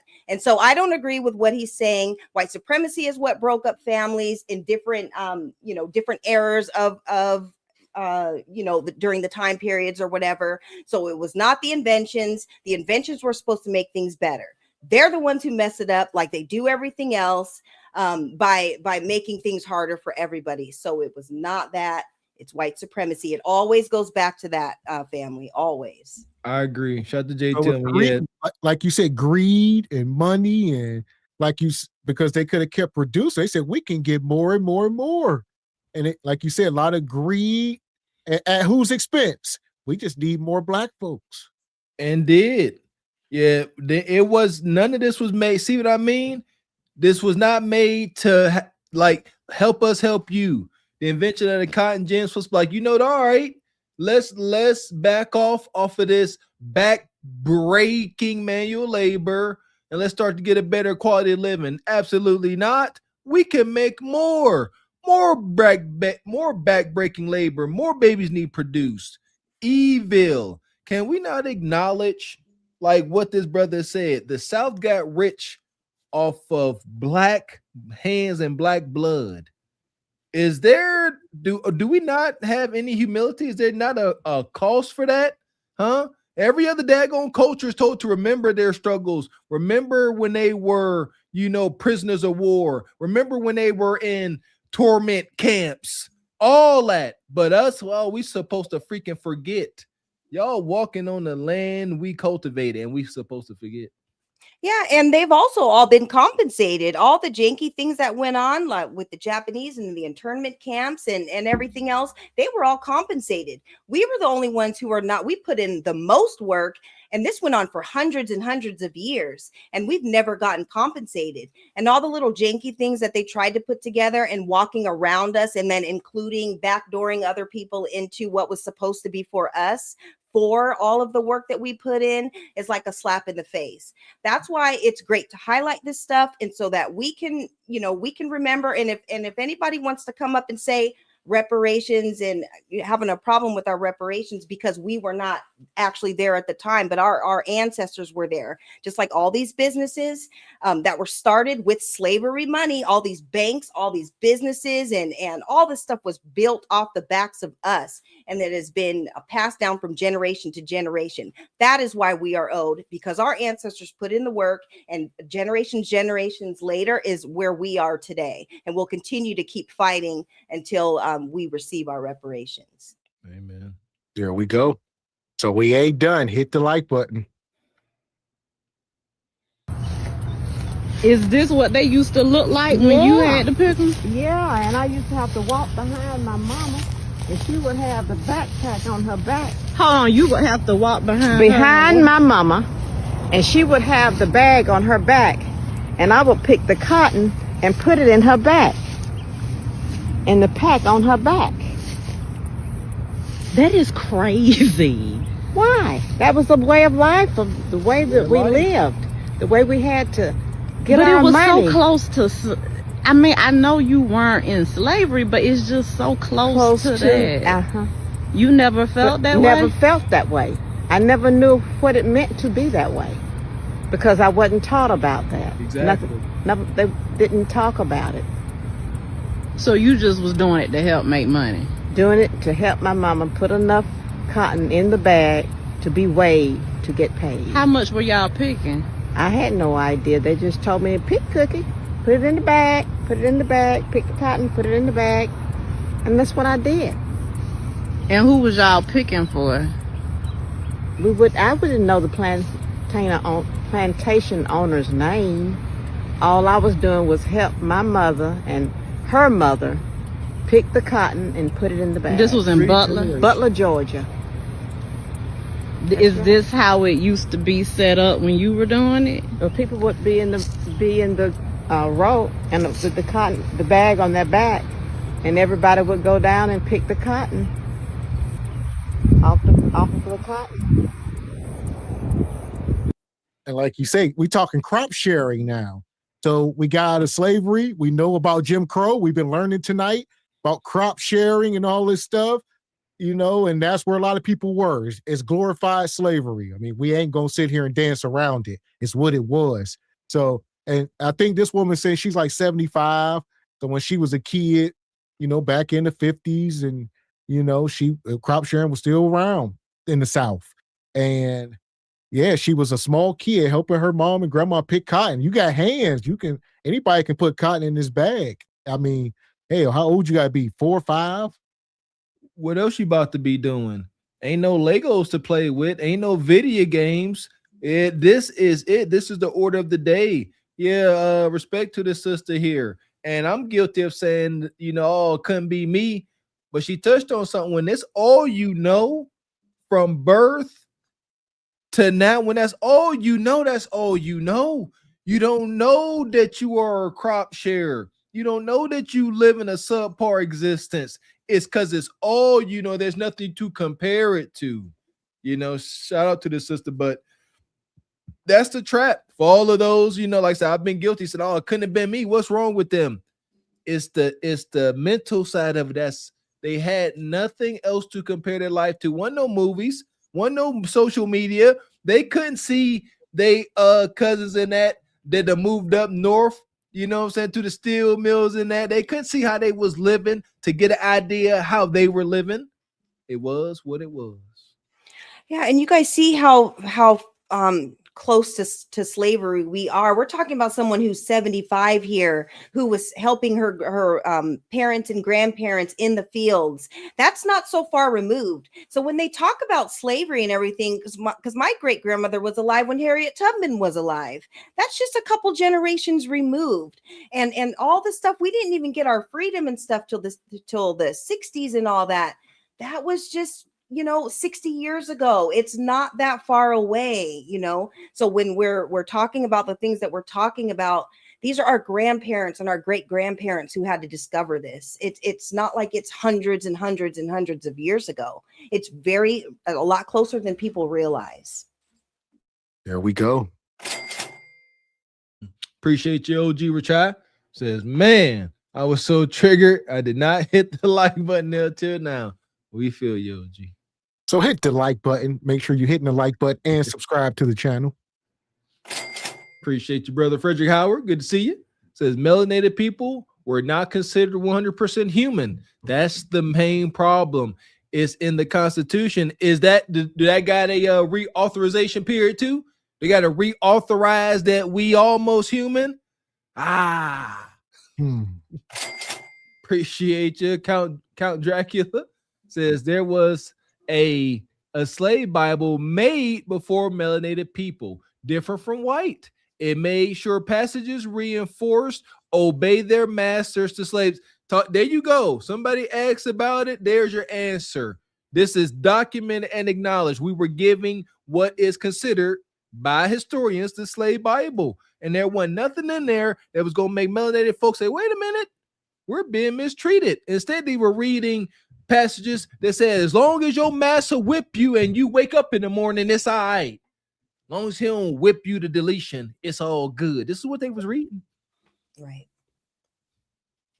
Madness. So where we at? Appreciate you, Evie Ray. Says, plus they out there dodging snakes. Man, the snakes. This is why shout out to our old hoodoo and root working sisters. They had to know different herbs and remedies to help with this. Wasn't nobody helping. Dago, shout out to Evie. Snakes, spiders, all that. Oh my goodness, poor little baby getting bit by a whole freaking diamondback. Help it, Lord. Yeah, but that was the thing about us is we knew the terrain. We knew how to work with the reptiles and the animals and stuff. That's why when we were in the dismal swamp and all that, we knew how to work with the animals and the environment. So that was something that we had because we were already here. We knew this land. We knew everything about it. So when you look at the like the early settlers and stuff that came over, if you guys notice in some of those pictures and images, there are black men. They call them like maroons or whatever. They were along on the horses riding with them, and that's who they knew. That was like their GPS. That was their navigation because they knew the land. They knew the terrain.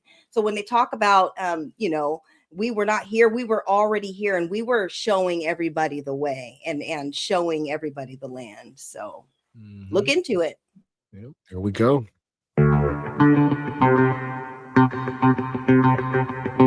And shout out to Baba T. He dropped $40 in the cash app. He says, happy belated belly button day, Mr. Walker. Appreciate you, OG. First time hearing it put that way. Shout out to old school Baba T. Hopefully we can get you up here. For sure. Come on, just bring it. I need you to stand up. Why y'all not moving? Come on. Don't make me push. Don't make me push. Thank you, sir. There go money. She touching you. Where they get that money? Where they get that money? I can see money from a long way. Elder Gregory Kelly, That's right. Come on. $100. Everybody get something in your hand. Come on and put it right here. Elder Baba T, $40. Plants. And now I'm 75 years old, and I haven't touched. Stand over there. I haven't touched one of these.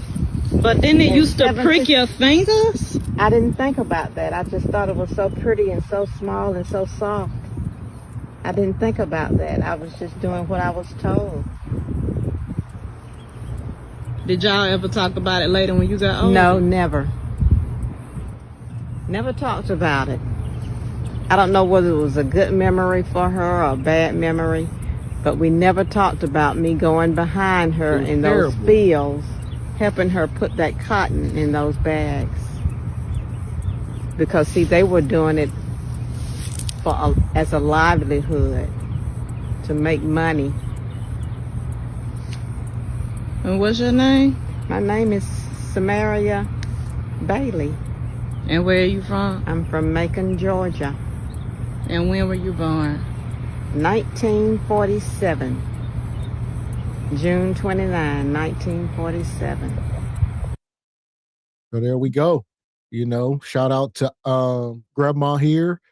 And that's another thing that's cursed about us. We don't pass down the knowledge, whether it's good or bad. We need to know the truth. All right. Now, it might hurt feelings, might not make you feel good. You might cry while you're talking about it, but we need to know. All right. And that's part of it. She said they didn't want to talk about this stuff.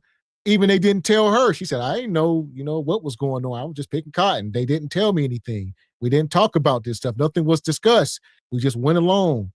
And even to this day, like you said, that's some of my greatest regrets, not being able to ask questions to my grandparents and stuff, critical questions, stuff they may have known now, be like, man, but here we are. There you go. Yes, we all got to take responsibility for our growth. Yes, we have to ask, but now as we grow up to become ancestors or unks and elders, good, not ancestors yet, we got to make sure we passing down this knowledge. Like Gam here, she need to pass down that knowledge, how she kept her edges intact. Look at Gam up there, that beautiful head of hair with a couple grays intact. Bonquisha wish he could have hairs come that close to her forehead like that. Shout out to Gam Gam. That's that lard. That's that she put lard and tallow in her hair. Yeah, it's so important, you know, with our grandparents and everything to talk about these tough, you know, conversations. And you know what? You'll be surprised. They actually will sit there and talk to you and tell you everything about your ancestors and your lineage if you just come to them and ask. One thing that I did with my grandfather before he passed away, he was in his 90s. He passed away last year. But when he came to visit, I played the Hidden Color series for him. Now, it took about 2 weeks, you know, because those are some long episodes and he was old. He was napping through. But I had like a recorder and I wrote a whole bunch of things down because he was filling me on our family's history and talking about it. And he was like, you know what, this is absolutely truthful, everything in the documentary. So I thought that was really cool. If you just talk to them, because they will be so excited to share that knowledge with you, because a lot of times it's held back and they don't get a chance to talk about it. So it's one way that you can also bond with your elders too. So here we are. We ain't done. We got plenty more. Hit the like button. I remember the rent, Mr. Wade, Mr. Mack used to come by and collect the rent. And my aunt, that Margaret Foreman, that Mr. Mack called Babe, the neighbors used to bring their rent money to my aunt's house. And she would give the money to Mr. Mack. Mr. Mack would always come, Babe, you could see Mr. Mack when he come. And he had his little receipt book where he would write out a receipt and give the receipt to my aunt. And I remember my aunt, like I say, when I can remember back to 1928, when I think they first started saying, I realized that they was talking about moving here. The rent used to be $2 a month. I had kept a lot of stuff, and I had some of the rent receipts, but I had a fire in my house, so I lost a lot of stuff that I used to keep. So I didn't know that. So you said, babe? Yes, That's when you know it's the rich dude. Babe, Yeah. babe, what you got? And he would come and my aunt would turn that over. And one thing, while we are closer here, that I want to say, and then I just pulling up, collecting rent. She said back in 1928, all right, rent was $2 almost 100 years ago. I mean, real relative. This woman must be old. She got to be in her 90s. Still healthy. Don't listen here. Now she look good for now. Whatever, listen here. She look good for whatever age she is. She's still up there kicking, speaking very clearly. The Nana behind in that color purple shirt. I don't know how I feel about that. A little bit of brainwashing going on there. But listen here, man. I like this. Look at these nanas up here representing. Look at that setup. I know a lot of y'all looking at those prefab houses and y'all like, that's poverty. No, it ain't. No, it's not. We need to reprogram. This is the move. Right. This setup you see here, maybe not so damn close together, but this is the move, man. This is what we need to do. This is our community. It ain't got to be run down and podunk, but it ain't gonna be glamorous lifestyle of the rich and famous. This is the reset, Ebony Dean. That's my belief. Yeah, and it's all about ownership and everything. Like, there's so much history in these homes. I have a friend who his grandparents left him property because his dad had passed away and his grandparents passed away. So he has that house, and his grandfather built the house with his own hands. So there's so much history and love into that house. And that's something that you want to preserve because it's so personal and you want to do the renovations and everything because your grandparents put their heart and their soul into that. So that is what we want to strive for. It's not to buy the fanciest house on the block. Sometimes the homes that mean so much is because of the history that's there, when it's passed down from generation to generation. That's the real wealth. Yes, and being practical. Like I'm thinking this through. You got houses like this. You got a neighborhood house like this. a couple ragtag ninjas like me and Mr. X can maintenance the whole community from roof to they ain't got basements, but from first floor to we could do everything because it's practical. You ain't got big 3-story mansions where you need lifts. You see what I'm saying? You got a couple tools, ladders, and you can keep and maintain things. That's one thing we have to keep in mind. Not only build, but maintain. We don't want to develop an amazing infrastructure, and now we got to depend on too many outside sources to maintain it. That's how we always get screwed up. Yeah, but here we go. This is the move right here. Shout out to these sisters. Yes, That's when you know it's the rich dude. babe, Yeah. babe, what you got? And he would come and my aunt would turn that over. And one thing, while we are closer here, that I want to say, and then I'll probably be through with my little talking. This house here, 454 Wade Drive, this is where the Coleman stayed. And Gregory Coleman played with the Minnesota Vikings. He was raised up in this house here at 454 Wade Drive. And got a right. So there we go. Where you at, Mailbox Sports? There goes some sports history for you. Greg Coleman. It seems he was a punter for the Minnesota Vikings. Probably one of the first black punters. Hell. Shout out to the brother. Look, our history so rich. I mean, it's 2026 and there still ain't no black punters. It might be one, I think the one dude, but hell. There you go, shoot. Y'all better start playing. See, we got too much pride in the hood, Mr. X. I ain't never heard none of our peers, say, yeah, I want my son to be punter, a kicker, bull jive. Where my boy at? Go learn to kick this football and make millions of dollars and never get hurt. We own to something now. Come on, where is the next wave of black punters and kickers and long snappers? 0 injuries. So here we are. That's wild. Shout out to that. Appreciate you hanging with Courtney. Says, my great-great-grandmother lived to be over 100 and my great-grandmother 99. The stories have always pushed me to be the best I can be. That right, that's the blessing. You hear those words coming from men and women that share your blood, and they tell you, they pass down their strength to you. Look at what we made through granddaughter, daughter. The same power that's in me is in you. Don't you be out here complaining. Make it happen. Salute to you and your grandma and great-great-grandma, all of them. Money.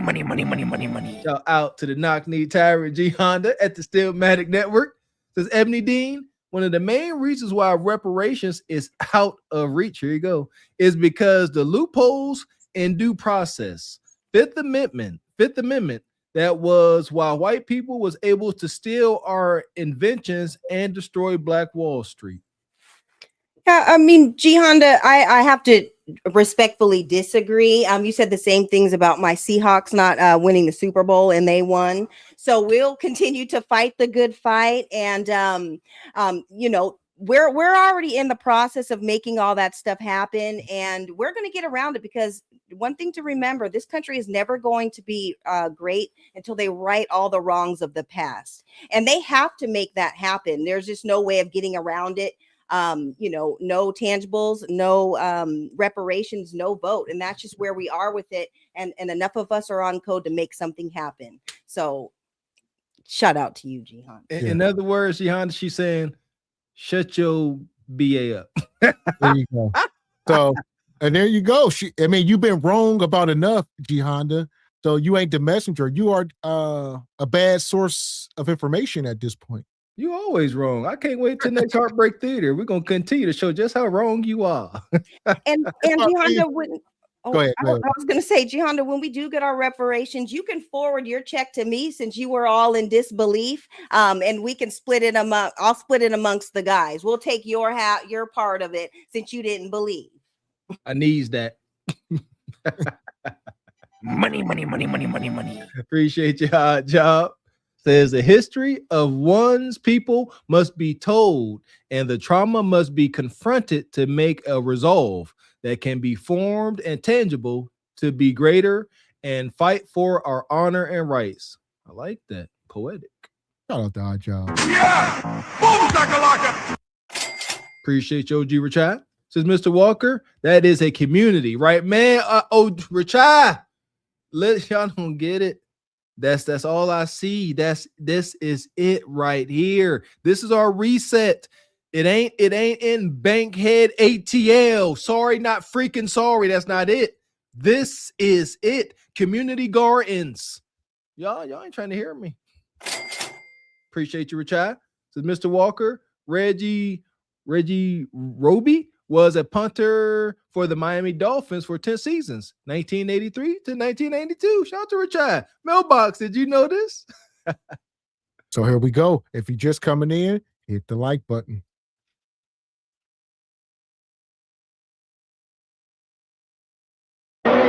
They said the afro was legal. Am I right or wrong? That's right. That's what they said. It was legal. We can sport an afro.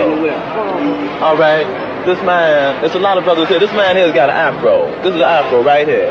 Or somewhat of an afro. It's not big, no. But they want us to wear skin head. What they call it? High and tight. High and tight. It's not my culture. Am I right or wrong? They come over here.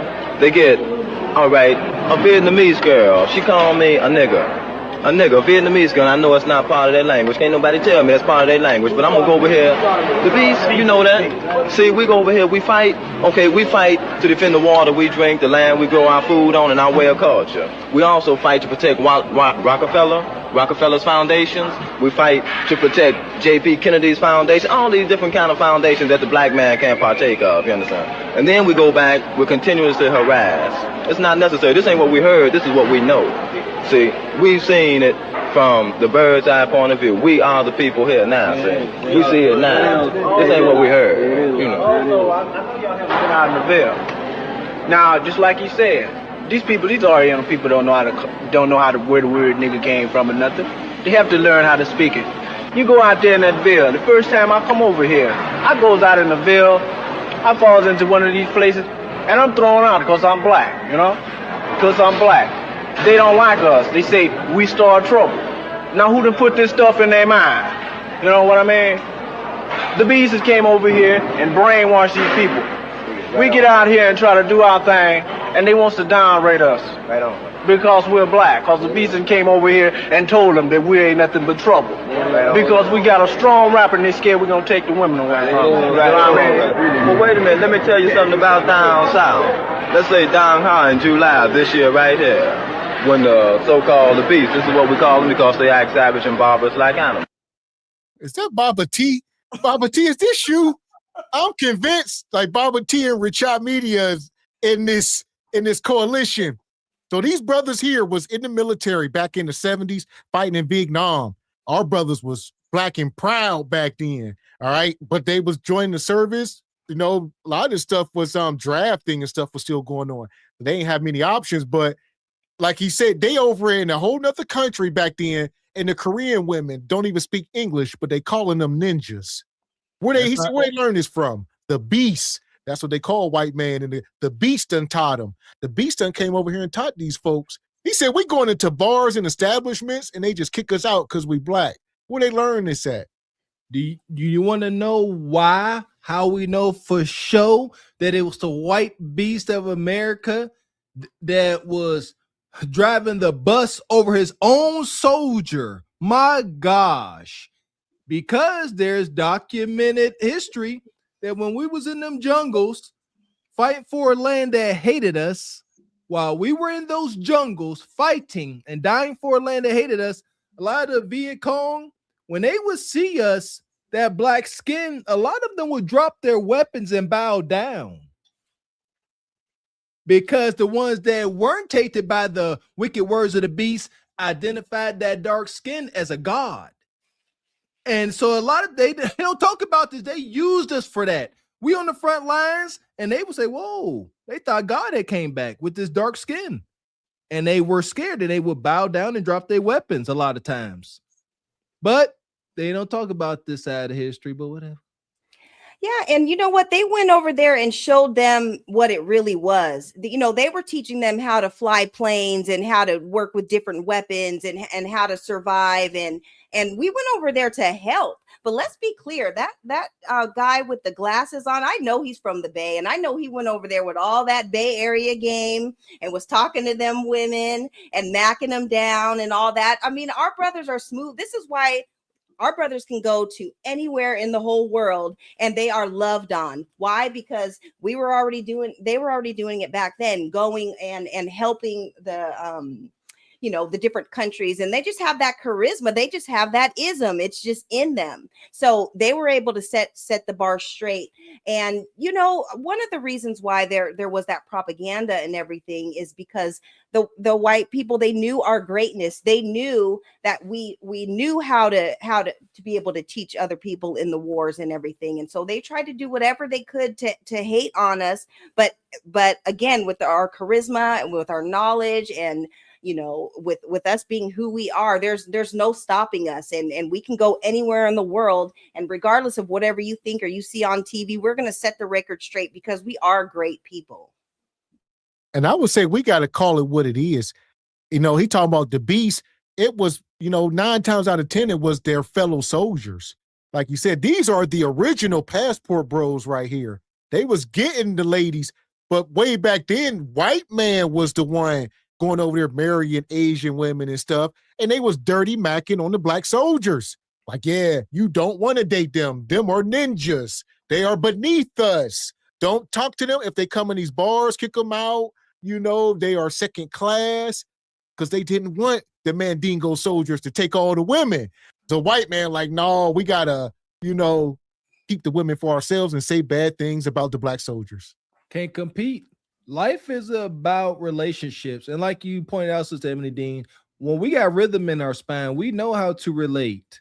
And they couldn't compete. What you gonna look at these brothers? These brothers could handle themselves in the club today. What you playing with? They was out there, they done proved themselves in racist white man military. You can't tell these brothers nothing, man. They over there having a good old time. Probably got a whole bunch of little babies running around over there.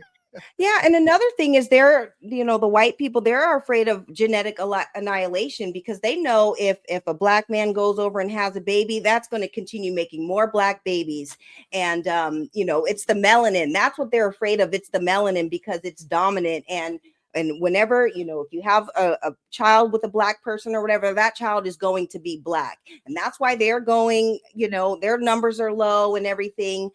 So when you guys were asking what is it that they hate about us, they hate our melanin. They hate that we are superior physically and mentally, and they always try to portray us as not smart and not educated and everything, but we really are. So it is about that genetic annihilation, and that's just what we have to keep in mind. We are the superior race. They do it. Yeah, they do have a valid concern on that. I guess they don't want to be wiped out. They want their bloodline pure. Yeah, the one drop rule, baby, is a real thing. So here we go. We're talking Black Family in 86. As y'all see, we walking the timeline down. All right, we're trying to get to modern times. It's my birth year, baby. What we got? Crack? And society has made living for the women without the husband or without the male easy. Oh? Yeah, welfare. I think welfare is not the best thing for everybody. Teenage pregnancy cannot be stopped by programs. It has to be morals, and morals come from God. And somewhere along the line, the black family kind of strayed away from that. And I believe we need it. You say the moral values have changed? Oh, yes. It's morally acceptable to have babies. It was not morally acceptable years ago. That's hurting the black family. But we're content to be in this well now, okay? We're just content to be in this mud, and we need to get out of it. This was 40 years ago. There's no way we are still having these conversations about about marriage and how we shouldn't be having all these kids outside of wedlock. And all it has done is compound and snowball for 40 years. And it may be too late to reverse some of this stuff. Don't know. Yes, you do. It is. It's over.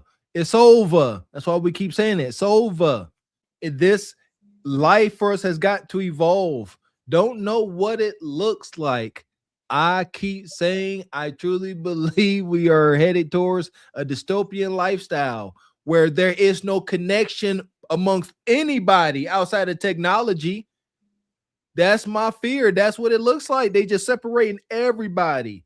A family unit will disrupt the corrupt government. So if we don't have any unit whatsoever, everybody's just a selfish individual out for self. It's over. Done deal. And she said something there. I'll get you in Ebony about God and family.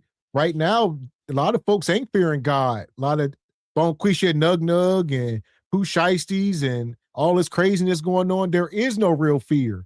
There is no, we can't get back to anything. Everything that's straight so far away. People just doing what the hell they want. Yeah, that's a real thing.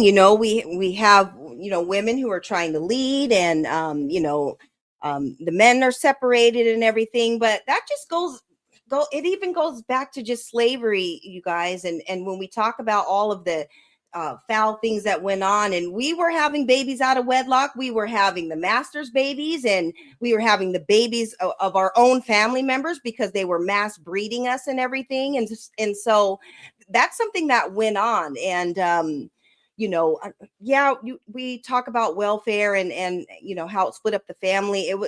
It was the laws that split it up because the men couldn't be around if you did have that subsidized income or whatever. So that part was janky. Why couldn't you just give the money and still have the families intact? Because once families are intact, that is what's going, like you guys said, what's going to go up against the government. We need each other. We all need to work together. There is no community without fathers and mothers and children and everyone working together to make things happen. And I know things are a lot wonky, than they were before or whatever, but we are continuing to work together. We are having these conversations. We are talking to the women and talking to the men and talking about how much we need each other. So we just have to continue on this page and just right some of the wrongs and things and figure out where we went wrong and just get back to families and get back to relationships, because that's what's going to help us through this fight. Yes. There aren't any great white people running around in this block tearing up stuff. It's us. We've got to stop doing that. Does the civil rights movement, which came to its peak in the 60s, have anything to say to this? The civil rights to the young people now is a foreign word. What does it really mean to them? They don't have any knowledge about it. The issue now is different, isn't it? Yes, it is. I'm quite sure it is. If Martin Luther King were alive, he wouldn't. And I think that's very important as well. We must know history. It is very important. Like I said, for all of us, we all learn, include myself. That's why we're doing this deep dive tonight, because she said something very important. All right. That's why we need to understand this Jim Crow and the Civil Rights Act and some of this stuff, because she said, what is civil rights? This is 86. You imagine today, I would say hardly anybody can even articulate this stuff. They don't know. They are just inherently free. They always been free. It's their right. But they don't even understand that not too long ago, that was not the case. And we must acknowledge it so that we can take life serious and quit acting like, oh, I'm just here. This was always given to us. There you go. Yeah, I tell you what, I'm starting to feel pressure on my chest to definitely teach my oldest kids more. Because you're right. The more I'm talking and I'm parenting, I realize if we are not telling them, if we're not teaching them, no one is, or the wrong person is. So right. That's one thing I'm realizing. So I know easier said than done. Shout out to all the working parents out there. Please, please, please help yourself, help the babies, help everybody. Spend some time with the kids, passing down knowledge, even if it's talking about war stories. It don't matter. Talk to the kids. They want to hear. Coming over the Truth Over Lies and flipping this program on and walking it down and having the conversation. We are illustrating this stuff. Here you go. There you go. Help out the parents, right? Sometimes as parents, we need help. It's weird, but it seems that sometimes if our kids hear, reinforced information coming from a stranger, it seems to hit a little harder. It's weird.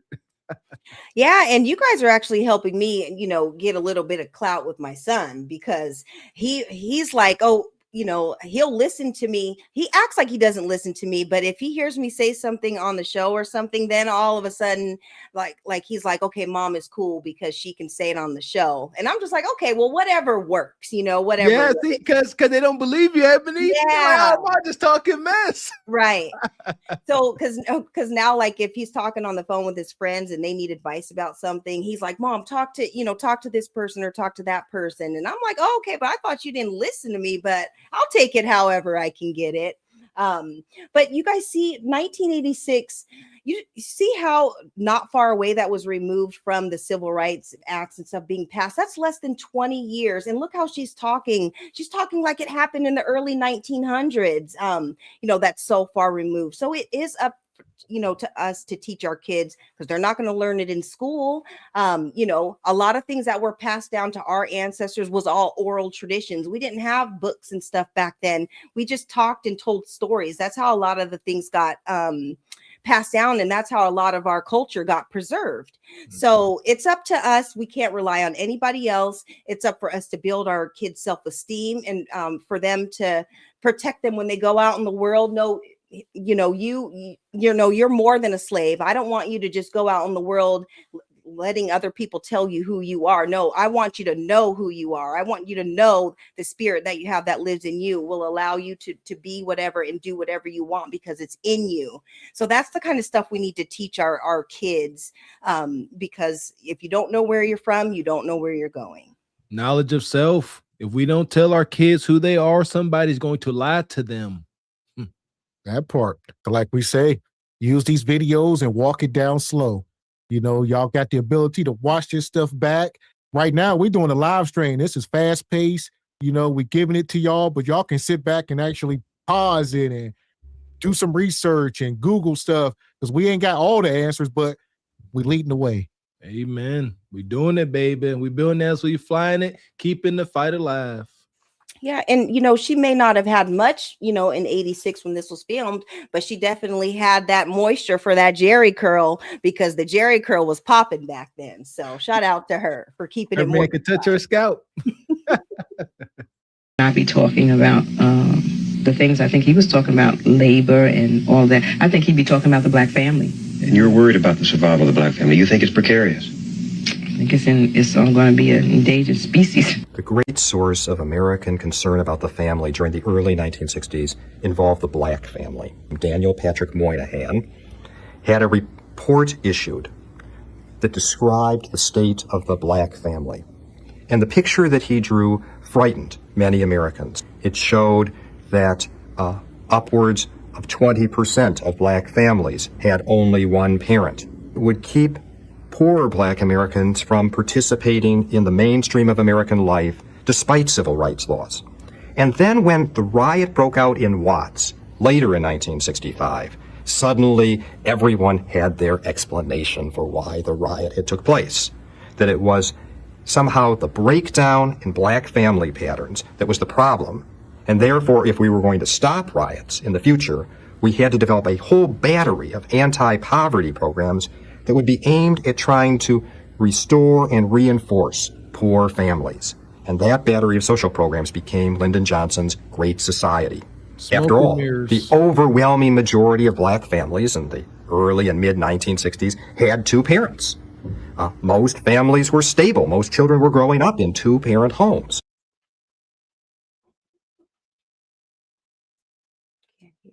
I was going to say that was just 20 years before. Go ahead, Amy. I'll let you go.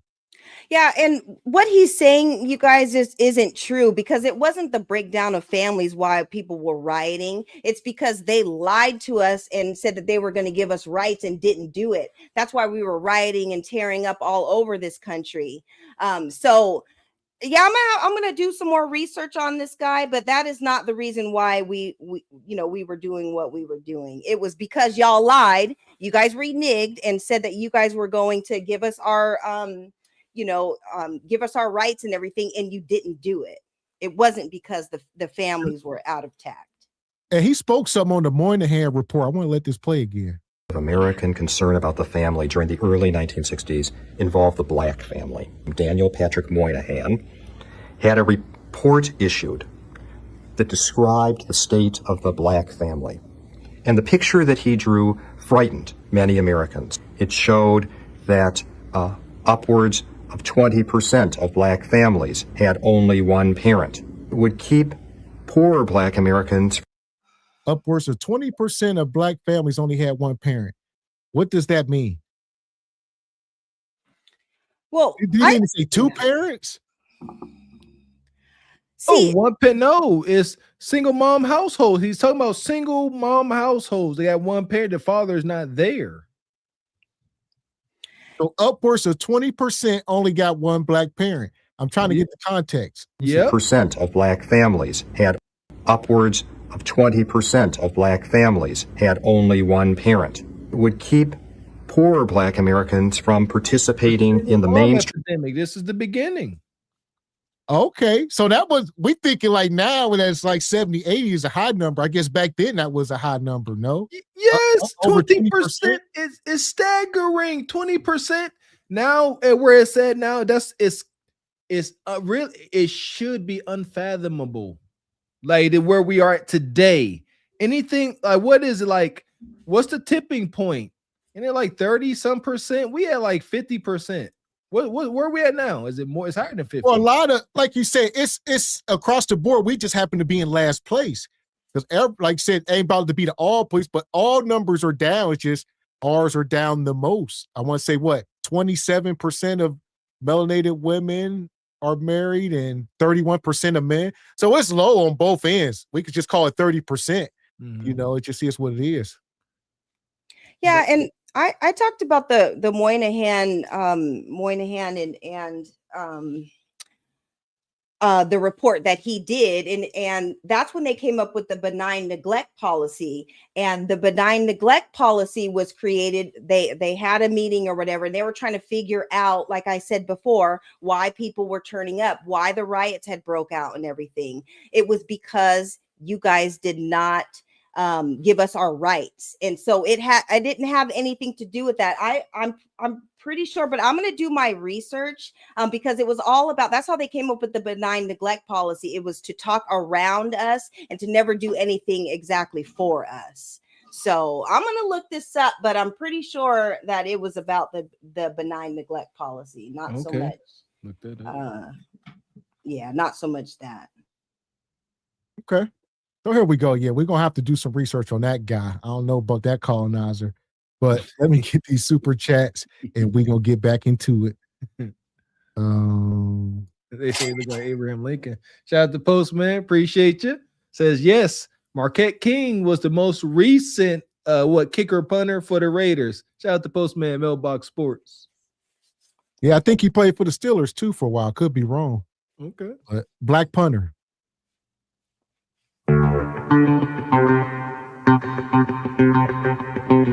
We appreciate your Omni Design Studios coming through like you do. Says the Bad Bunny football halftime show was a perfect example of the individuals who feel inferior to melanin people.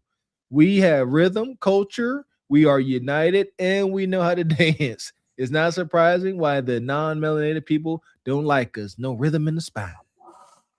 Yeah, and you guys know with the Super Bowl performances, the halftime show or whatever, that was actually created by Keenan Ivory Wayans. And during the Living Color era, back then they used to have like marching bands and stuff performing because people were going up to use the bathroom and getting snacks and everything. So Keenan Ivory Wayans was like, okay, well, send your audience over and we're going to do a Living Color special. And the ratings went through the roof. So the next year they had Michael Jackson perform. He did that legendary performance because the NFL was like, no, we're not about to just send you all of our listeners. So they got hip. So it was because of us and our ingenuity, Keenan Ivory Wayans, and all of our great performers like Michael Jackson, Whitney Houston, all the great performers that we've had, which is why the show is the way it is. And Bad Bunny.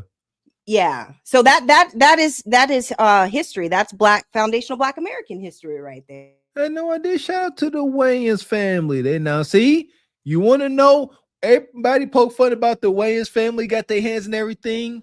They remained a unit. They stay down for one another with an extreme bias. Salute to that family.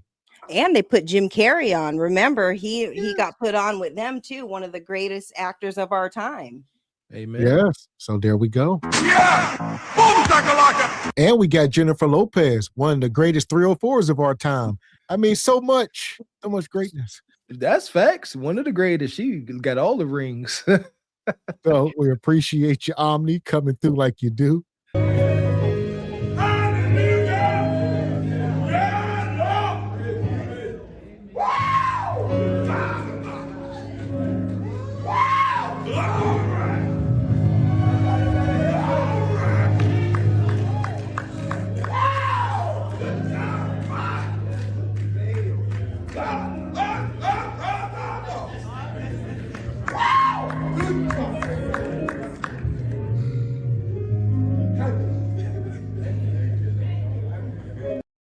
Thank you, brother. We appreciate you.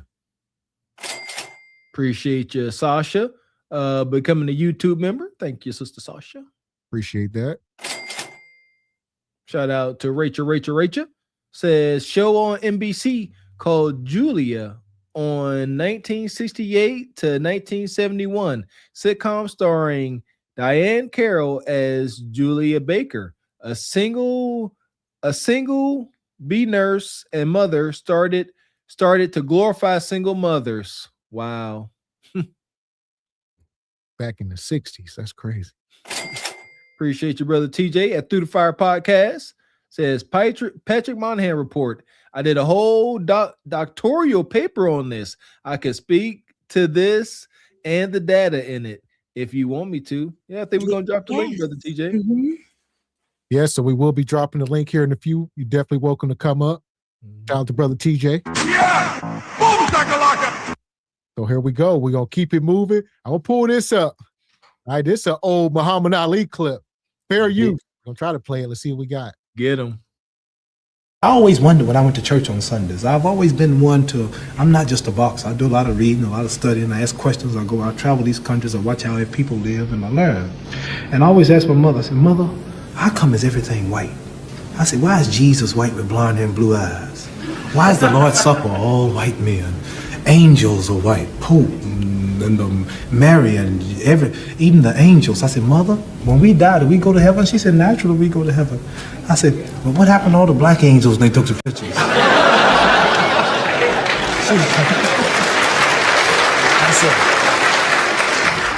I said, oh, I know. If the white folks was in heaven too, then the black angels were in the kitchen preparing the milk and honey.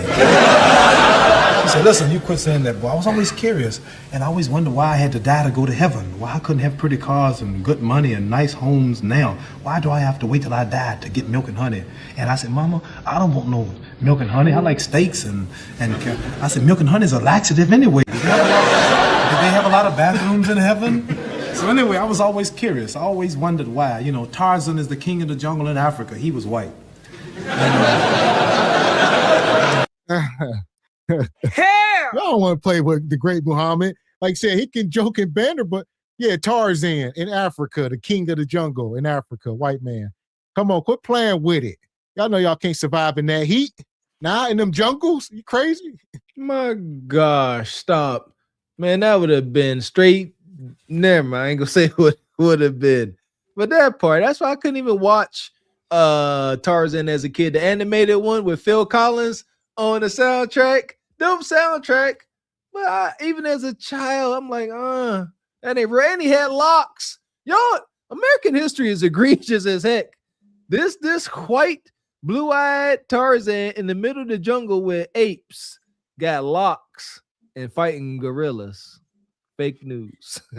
Yeah, and let's not forget that Muhammad Ali, he stood on all sorts of business. He went and sat down in timeout in jail because he was like, I'm not going over to fight these wars. We got a war here that we're fighting. And just look at the imagery of this screenshot of just the white man is just looking in awe, at Muhammad Ali's charisma and his pizzazz and everything. And he was so charismatic and everything.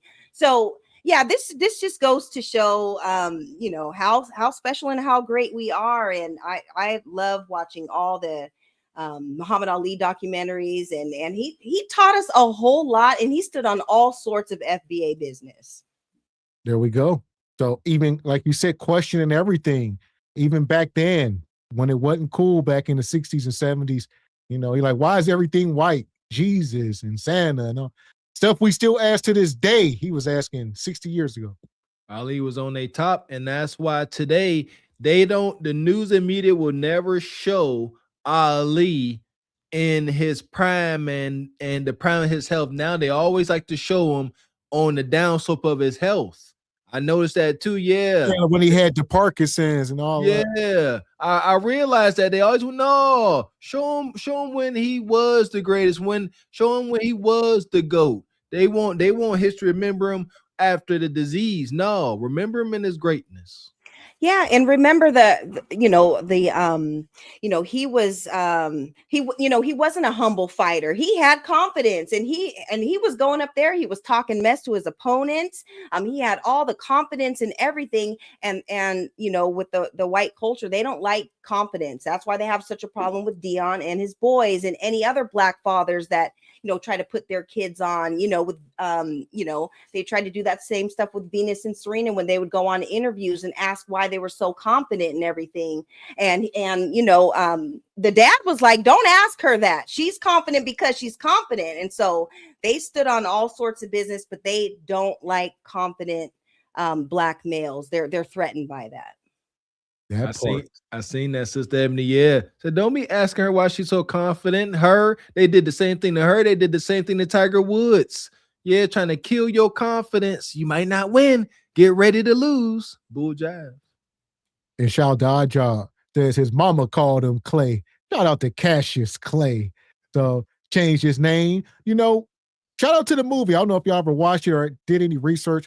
Muhammad Ali, interesting brother. Like you said, very conflicted, being torn between a lot of stuff, just always trying to do the right thing and, in the limelight. Big old brother. He's like 6'4", big ninja, and like I said, I like the movie though. Pretty awesome take on it. And yeah, like you said, mama named him Cassius Clay, changed his name, Muhammad Ali, and a lot of history behind it. He's a real man out here having his way. You're dealing with the trials of a ambitious, successful man. Yeah, Ali love the ladies. White man. I saw this white man swinging around Africa with a diaper on, hollering, "Oh!" Do you all see Tarzan over here? Right. Tarzan? Yeah. And all the Africans, so he's beating them up and breaking the lion's jaw. And here's Tarzan talking to the animals, and the Africans been there for centuries, and he can't talk to the animals. Only Tarzan can talk to the animals. I always wondered why Miss America was always white. All the beautiful brown women in America. And think about that. Hilarious. He like these Africans have been here forever, and they can't speak to the animals. But this white guy just show up, mystical powers. He can talk to the animals. Yeah, okay. And locks. I'm stressing the locks. Like, y'all. It's just too much. It's comical, but it ain't funny because it's brainwashing, man. That's what it is. Imagery is powerful. It's all brainwashing. You dumb. Even though this is an alien land to this pale face, he's more. I don't even know if he's more acclimated to it than you are, because you're a savage and dumb. Yeah, and just think about all the Egyptian stories, when they have all those movies and stuff portraying them and their blonde hair and blue eyes, and we already know that get down. Egypt is in Africa, and so when we're talking about ancient Egypt and stuff, before the Europeans and stuff came down, they were black. So it's right about the imagery. And then even with the statues of Jesus that they have in some African countries, they worship that, and just going back in time, we just know that just wasn't the case. We know that the people over there, they had melanin, it's documented. They had melanated skin. And so they were not the blonde hair, blue eye portrayal that they try to teach people today.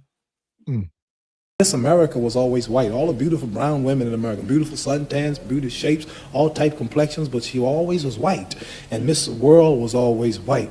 And Miss Universe was always white. And then they got some stuff called White House cigars, White Swan soap, King White soap, White Cloud tissue paper, White Rain hair rinse, White Tornado flow wax. Everything was white. And the angel food cake was the white cake, and the devil food cake was the chocolate cake. I said, Mama, why is everything white? I always wondered, you know, and the president lived in the White House. And Mary had a little lamb, his feet as white as snow and Snow White. And everything was white. Santa Claus was white. And everything bad was black. The little ugly duckling was the black duck. And the black cat was the bad luck. And if I threaten you, I'm going to blackmail you. I said, Mama, why don't they call it white mail? They lied too. I was always curious. And then this is when I knew something was wrong. So there we go. Shout out to Muhammad on they tops. Yeah, everything black is bad, white is good, angel cake, good, devil cake, that chocolate. Yeah. So like you say, it's the tongue, the words, like Mr. Walker telling y'all, stuff is powerful. Yes, he was up here, he was teaching. You know, Ali, the power behind this is letting folks know you know. That's what it's all about. I know. And think about that, because the audience is all white folks. When you hear them laughing, the audience, studio audience full of white folks, a white host, and they just cracking up. But they not laughing at him. That's what they not doing. Because this whole time they laugh, it's an awkward laugh. They got to. Like, he calling us out. This ninja really sees what we doing. And he calling out to our face. Okay. Beware. This is America. It's not cool. It's not fair. But I believe God is just, nevertheless, as a melanated man calling out the Viking man's evil ways. There's a cost to pay, as we always see. Yeah, and what Muhammad Ali did, he was just saying what's been talked about in our, foundational Black American households. We talked about this stuff. We talked about how the whole black is bad and white is good thing. We were taught otherwise, but we knew that was something that they thought of. So, Muhammad Ali, he went on the national screen and just let it be known. Yeah, we understand the game. We get, what you guys are trying to do. And he's going up there representing, our race and letting us know, or letting other people know how great we are, and salute to him for that, because that was something that was already talked about within our households, and he put it on the big screen and put a battery in a lot of our backs to go off and educate ourselves and learn and figure things out, because this was not the popular opinion back then. They didn't want him coming up there and sharing that knowledge, just like, I think it was Richard Pryor. He went over to the pyramids in Africa, and he was doing like an interview. And as soon as they went to inside those pyramids and stuff, they cut the camera and they wouldn't let him record, because he was seeing all the stuff about, ancient history and how far back our lineage and everything went. So they only want you to know so much. And that's why it's up to you to educate yourself and to teach your families. He made a skit about that. He walked in, he said, that looked like my Uncle Ray. That looked like Junebug. And then they closed the tomb on him. Say, whoa, you done seen too much. There we go. So we gonna keep walking it down. We going here. We going to Boys in the Hood. We'll try to play this. Fair use. Let's see what we got. Uh-oh. It's called gentrification. It's what happens when the property value of a certain area is brought down. They can buy the land at a lower price. Then they move all the people out, raise the property value, and sell it at a profit. And what we need to do is we need to keep everything in our neighborhood, everything, black. Black owned with black money. Just like the Jews, the Italians, the Mexicans, and the Koreans do. Ain't nobody from outside bringing down the property value. It's these folks shooting each other and selling that crack rock and shit.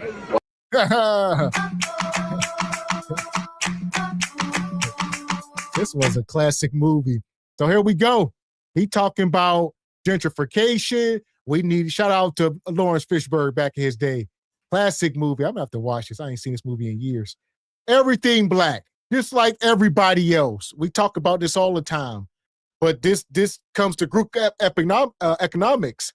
Ain't nobody gonna be the owner. Like we say, who get the key? Who get the key to the store? Who get their name? Who get a plaque?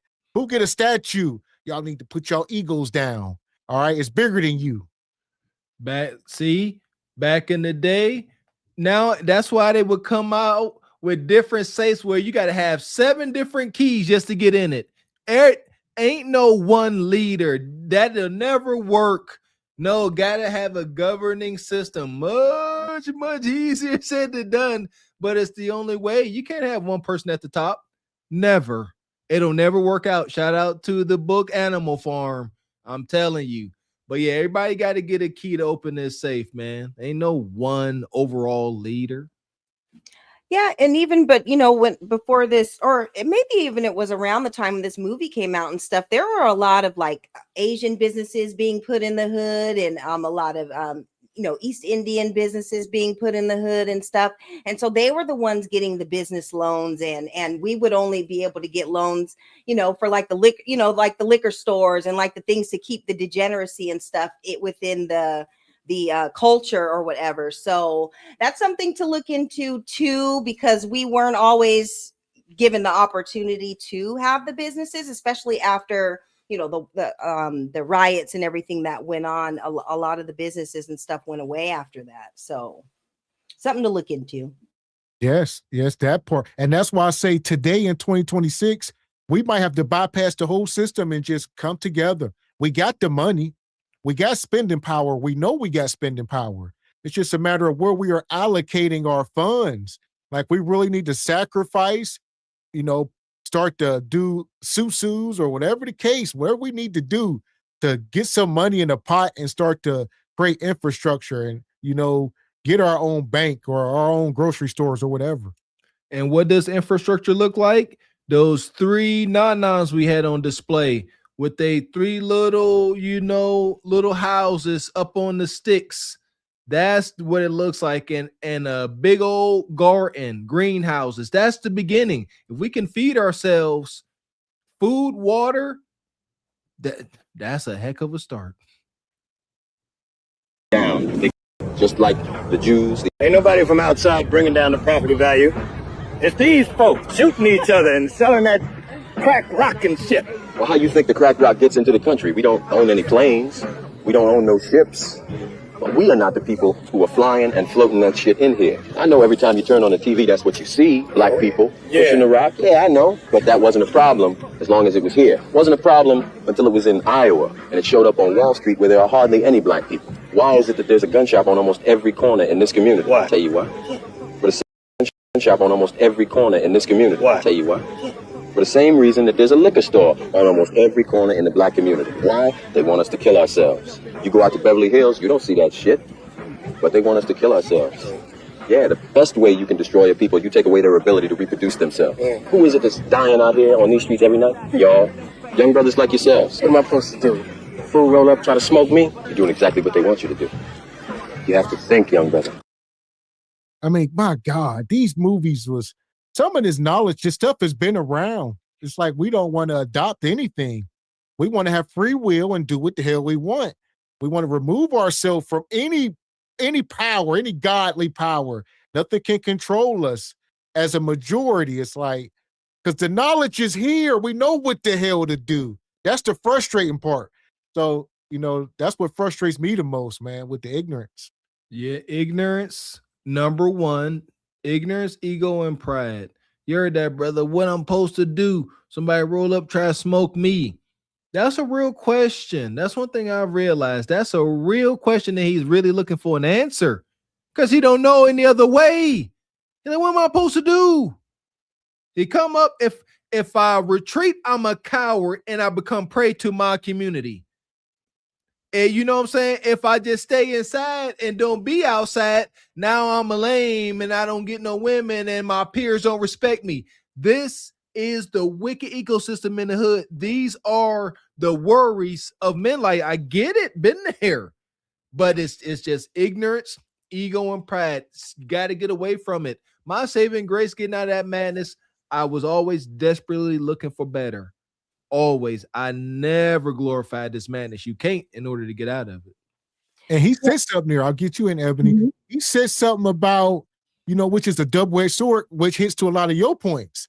And it's like the one guy said it's down, the community is down bad because these guys are, you know, selling drugs and shooting each other. And then he said, well, we don't bring nothing. We don't own boats and planes. We don't bring this stuff. So it's a double-edged sword. I mean, you got to tackle both issues, right? We can't stop them from bringing it in. I mean, at least not to my knowledge, not us as a people. So what do we do?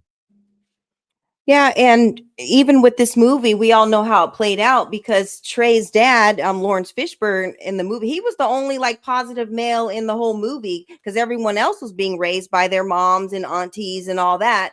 And that's kind of why the neighborhood was kind of like in chaos and they were just kind of running the streets. But they always had respect for Trey's dad, Lawrence Fishburne, in the movie, and they always talked to him with respect and always came to him to get the knowledge and stuff. And so, you know, having the men in the neighborhoods and in the communities was definitely going to help with situations like this and getting kids, you know, on the straight and narrow because they actually had somebody positive to look up to. So that was a big thing about the movie too.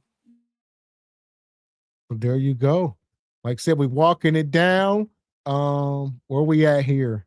We got a couple more clips here. It's about to heat up. We're going to try to drop the link for y'all. I know some of y'all definitely want to come up. We're going to go over here now. We got brother Tariq Nasheed. I see he going viral from the Grammys. Let's see what we got. Thing I want to say, immigrants built this country, literally. So this is for them. America's physical infrastructure was built on enslaved labor, not no damn immigration. Before mass immigration, all of that stuff began, the core economic foundation, ladies and gentlemen, of this nation, it was already laid. Foundation of Black American labor, we built the roads, the ports, the plantations, the canals, the rail beds, the government buildings, entire cities across the South and parts of the North, ladies and gentlemen. And the wealth generated from our labor financed all the banks, all the universities, all the insurance companies, all the shipping industries. All of early industrialization came from foundational Black American labor. The immigrants followed the goddamn infrastructure. They didn't create it. Don't let these people tell that lie. There we go. So these people have been at the Grammy. I don't know if y'all seen the Grammys, but I guess, you know, a lot of folks been saying the same thing. Immigrants built the country. Even the mayor in New York was saying it. Mondani, yeah, immigrants built New York. Immigrants built this. No, y'all need to get it right. We were not immigrants. Most of us was here, and if we wasn't here, we was forced to come. So not the same. I get it. See, shout out to brother Tariq Nasheed. Oh my goodness. Why do they continue to try to nullify our existence? What is it? What's going on? Can somebody give me an answer? I can't get a damn answer. Like, we didn't do anything. We literally built the White House. And Yeah. I think and repainted it. I think after it got burned down, like we did everything. Can we get any credit? Something. Anything, acknowledge us, but they can't, Ebony. As soon as they start to acknowledge us, there's a snowball effect that leads to reparations. Right, exactly. And that is why it's important for us to have these conversations and for us to check people at the door when they come with that BS, because they also said that immigrants were responsible for hip hop. And we had to debunk all that. Like, you know, it wasn't Jamaicans and it wasn't Puerto Ricans and all that. We started the genre of music. We actually started a lot of genres of music. So you have to check people because they just want to keep throwing things at the wall to see what's going to stick. But when we stand on our square and we come with the facts and we check these people at the door and we come with facts and receipts and everything, no, you didn't start this. And you're not going to claim all of the stuff that our ancestors went through. Why can't you guys just come over and you know, pay homage to what brought you over here? And you know, with your genre of music or whatever, it's because of us that you're even at this Grammy. So you can't just go and thank your ancestors and just disregard ours. Yes, your parents probably did sacrifice for you to come over here, and that's great. but let's just not act like that's what built this country. It was our labor that built this country. So there we go. And the problem with that is right now, some of us are getting it confused. I don't know if y'all seen this, but these schools, they got these black kids trying to fight for the immigrants. Crazy. Good afternoon. My name is Dr. Canton. I am the director here at the Chloe Day School here in Harlem, New York. As today is a national day of protest for all the violent things that we're seeing happening across our city, here at the Chloe Day School, we learn about service and acts of service from Martin Luther King. And so to end our month of service, it's too cold outside for us to go outside and protest. Our teachers cannot walk off the job and leave our children unsupervised. So today, we decided in solidarity, we will support all those who are out protesting against the violence that we see and the harm that we see happening to our friends. So some of our friends are going to share how they feel about what's happening and what they want to see happen in our government to change the harm that we see. So Sahad, how do you feel about what's happening? I feel all of it. Right, and how do you feel? What did you tell us earlier? I feel angry. Because you don't like to see what? I don't like to see people are hurt or taken away from their family. Right, and so...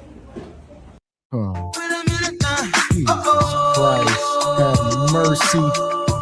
Can you imagine if your kids was in this class and they are trying to, she gonna say our friends. So our friends are the immigrants. They got these young black kids in here in Harlem protesting and advocating, saying we fighting. I mean, we got too much. There's too much going on. We need reparations. What the hell is y'all doing? Look at Ebony about to pass. She said, hey, she asked that little poor baby, the precious children. She said, what do you feel, little baby? She said, I feel all of it. Like, they trying to coerce these babies into protest, and these babies like, can you put on number blocks, please, and thank you. Yeah, y'all know if that teacher was at my son's school, oh, it would be up and stuck, and I would be on the national news. Because don't be using our babies for this BS. And here's the thing: there's nothing wrong with protesting, and there is nothing wrong with standing up for what you believe in and everything. But she's really going out of her way to do all this stuff for immigrants. What about all the stuff that we're trying to fight for? And they're talking about all the mistreatment of immigrants. What about the mistreatment of us? And you're not trying to get these other kids on board to try to fight for us. So the fact that she said, dear ancestors understood the assignment, she's not understanding what her ancestors did, because they were not only, just trying to, they did want to, immigrants to come over and all that, but that was not the only thing that they wanted. They wanted us to have our freedom. She's on some BS. She ain't under no instruction. She's probably lonely and single at home, probably has a little dog and no kids. And these are all her kids. She ought to be ashamed of herself. Gab, don't show me no more of this. This is too much. Yeah, they putting the babies on the front lines, little baby soldiers. Go help the Somalis scam some more billions. Isabel and Amadi, what do we want to say? Stop the hating. Right. Okay, and my last three, Faith, Mariama, and Raya, what do we want to tell people? Enough, stop hurting people. And what do we want to say as a school? Enough is enough. Stop hurting people. Ms. Shadira, would you like to share your thoughts? My thoughts are, united, we're powerful, our words are strong, kindness is free. Let's do the right thing. Miss Amy, would you like to share? Just stop hating and be kind to one another. Here at the Chloe Day School, we teach love, we teach kindness, and when we work together, we are a better world. Thank you. We're fighting with you, even though we're inside. Have a great evening. God bless. I don't give a fuck what you think, bitch. Your thoughts ain't my thoughts. Listen, this is a nightmare. All right. And the problem is, a lot of these schools got a lot of Hispanic kids. A lot of these immigrant kids have entered into the school system and start tugging at the heartstrings of the school districts. because they are getting more money for having these kids. I haven't seen that at my kids' school. You'd be seeing, you know, like a lot of them. It's wild. You'd be like, where all these kids come from? So I know a lot of y'all probably seen more, depending on where you live at, you know. Yeah, it's a real thing. They are. So it's crazy. Listen here. We listen. Like, shout out to Ebony Dean. We done had these conversations up here on camera. We got to be active in your baby's education. Absolutely not. I understand some of these things. I'll never forget my oldest son come home and they start teaching them Greek mythology.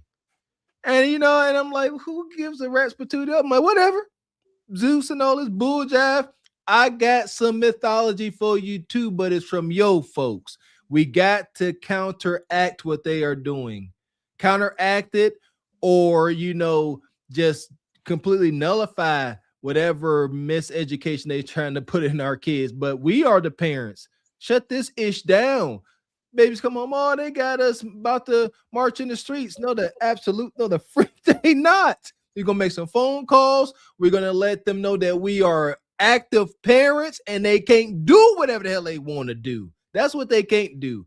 That's power. Being present. You hear this bull jive? You want to know what you didn't hear? A man's voice. That's what you didn't hear. Right. And this is how the lesson should have gone, because what she should have been teaching these kids is it's because of, you know, those black kids in the classroom, their ancestors fighting for immigrants to come over. And another part of the lesson is that there is a just due process, and you have to be legal when you come over here. You can't just come over here illegally. And for the ones who are here illegally, scamming and scheming, all that stuff is against the law. You will go to jail. You will get sent back.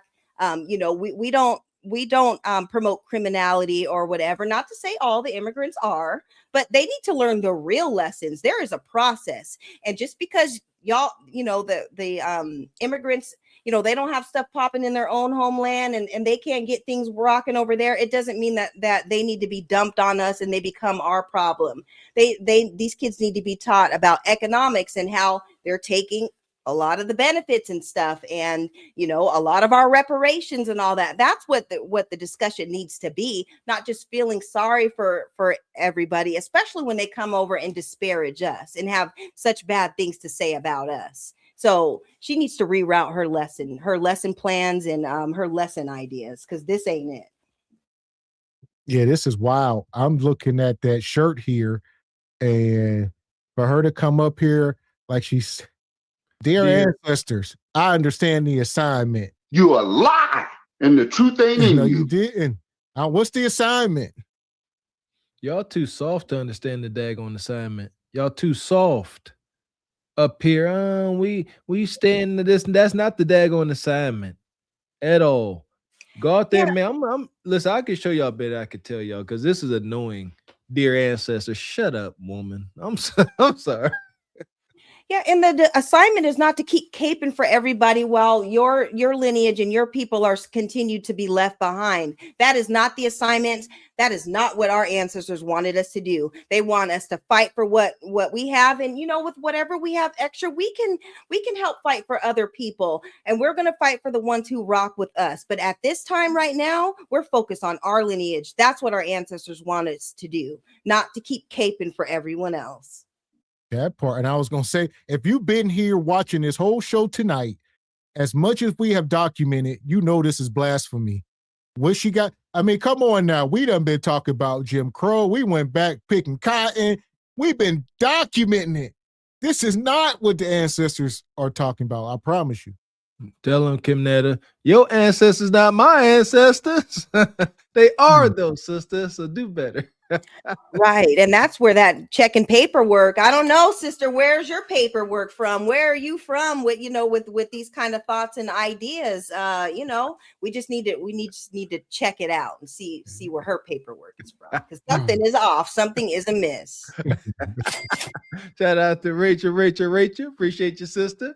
Says liquor was used often to trick melanated people to get on slave ships, and U.S. continue this today in melanated communities to hurt us. Yeah, it's so true.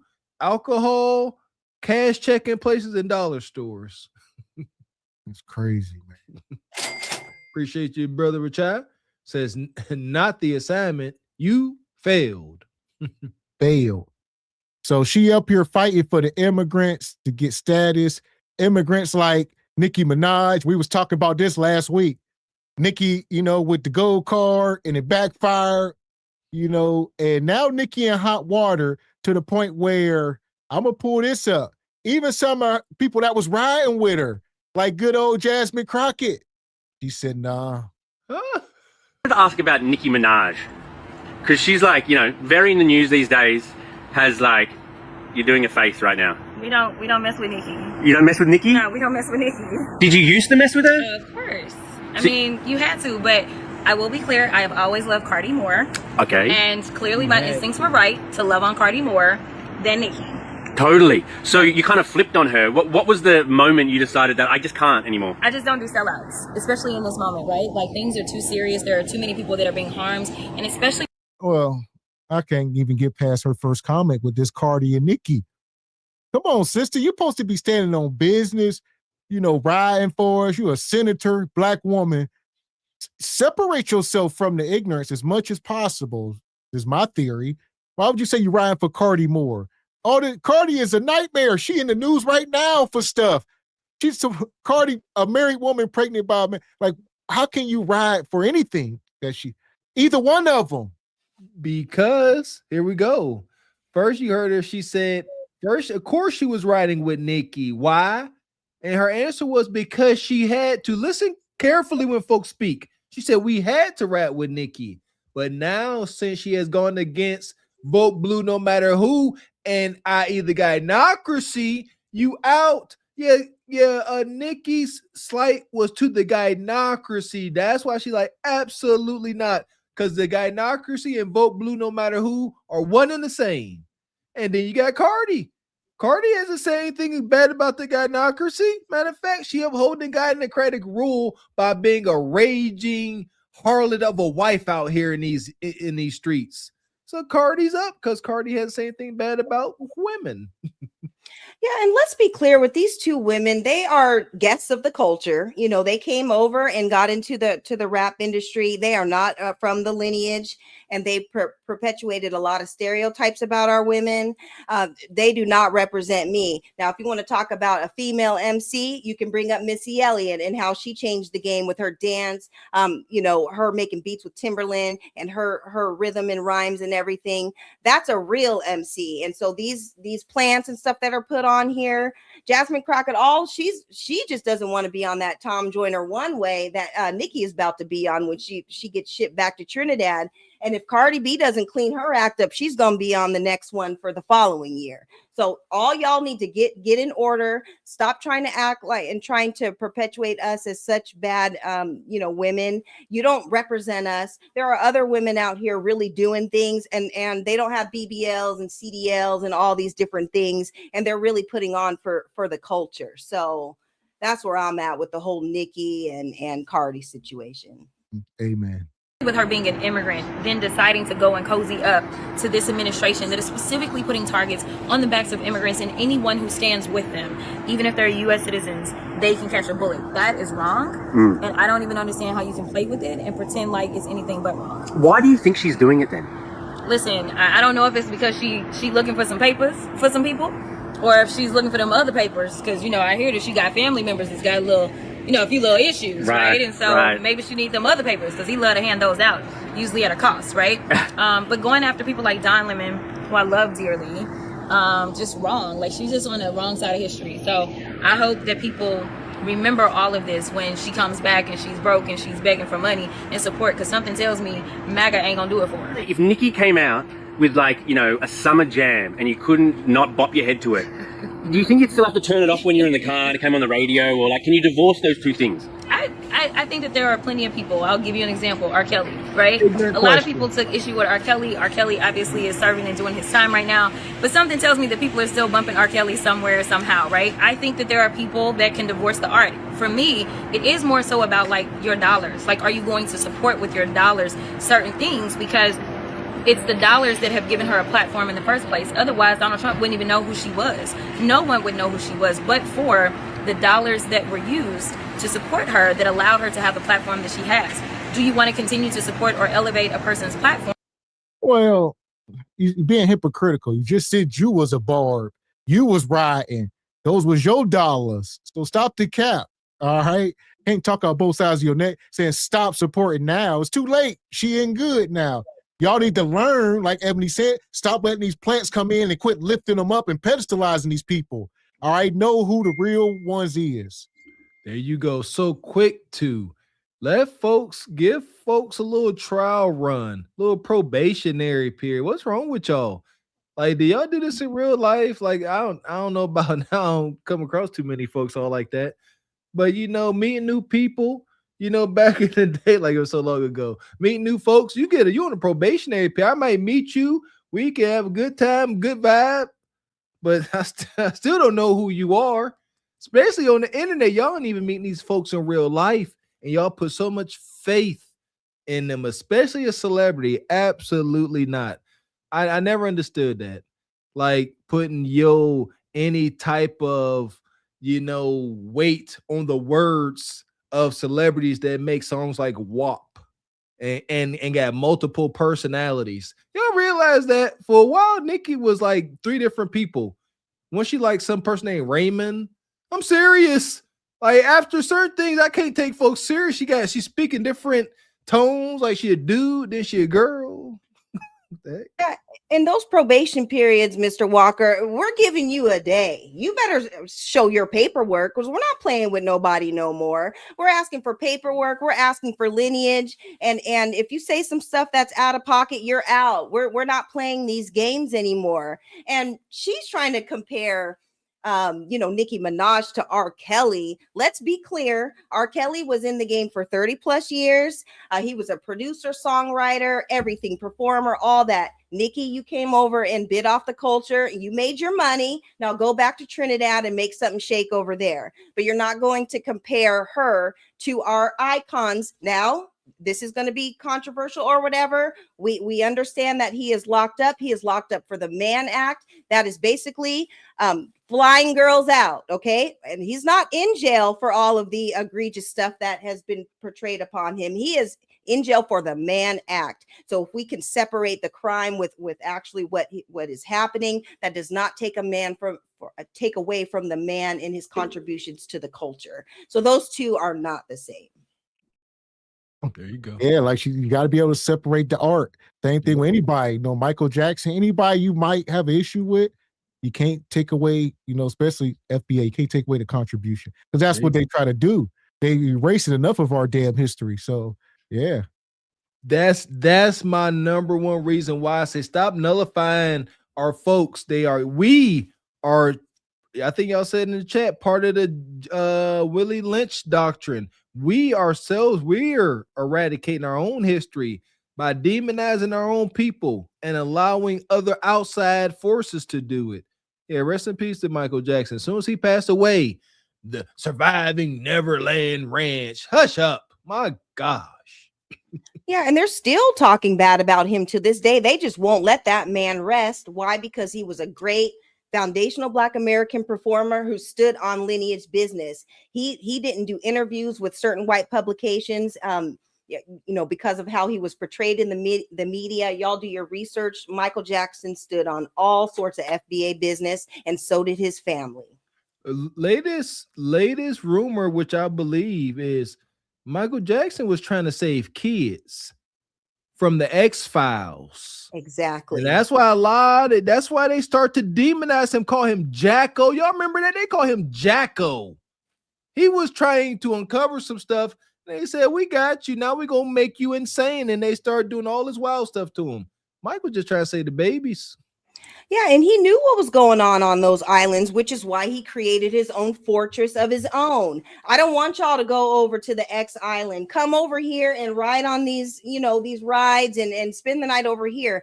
And he didn't have a childhood, so he was really like a kid, a kid at heart. And so he didn't mean any harm by those kids, because even the ones that came out and said the egregious stuff, they came out and said, my parents made me say this stuff later on after they got their money and stuff. So I do believe, Michael Jackson was for the kids, and he just wanted to see his people do great. And unfortunately, he was portrayed in that way. And I was gonna say the net of it, yeah, they can't erase our history. We can't allow it because they don't erase their own damn history. Like you said, white folks got their own atrocities. They still celebrate, Elvis Presley. They still celebrate Thomas Jefferson.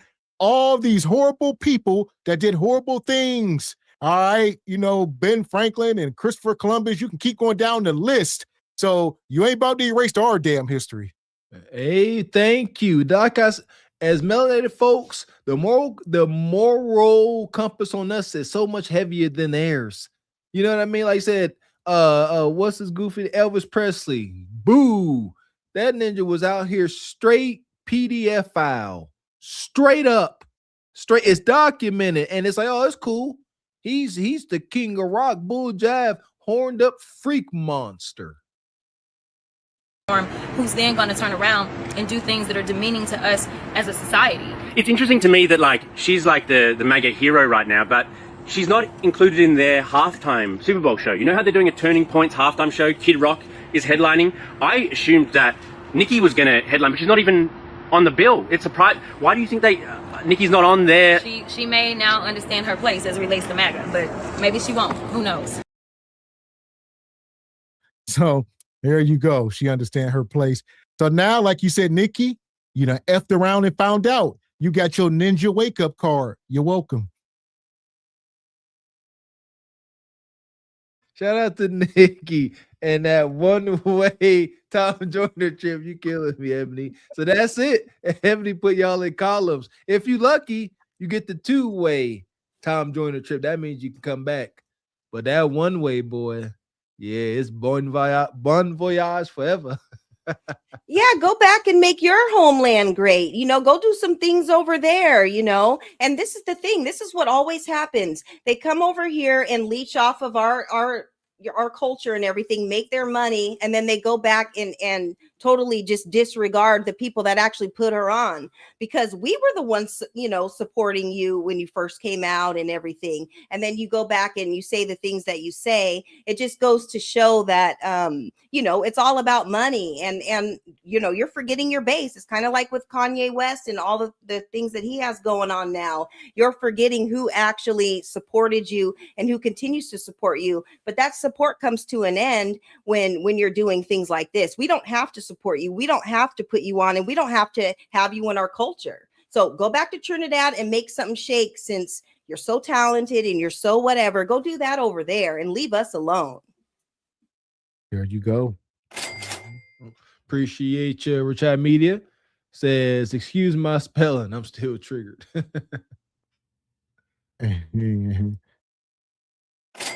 Appreciate you, OG Richard. Appreciate you coming through this evening. Says Michael Jackson single-handedly saved MTV from bankruptcy with that Billie Jean video and Thriller. Yes, I seen a little documentary on that as of lately. That's a fact. Shout out to that. That was a dope video. Yeah! Boom, so here we go. Speaking of T-Money, y'all see the tweet this week. So I guess we here now. We at this point. Yeah, I think we put out a video on it, but it's a lot. All right, a lot of people. We're going to walk this down. We're going to start here. All right. Y'all know about the tweet. Shout out to this brother. I forget this brother's name. He be putting out videos. I got to get his name, but we're going to walk through this.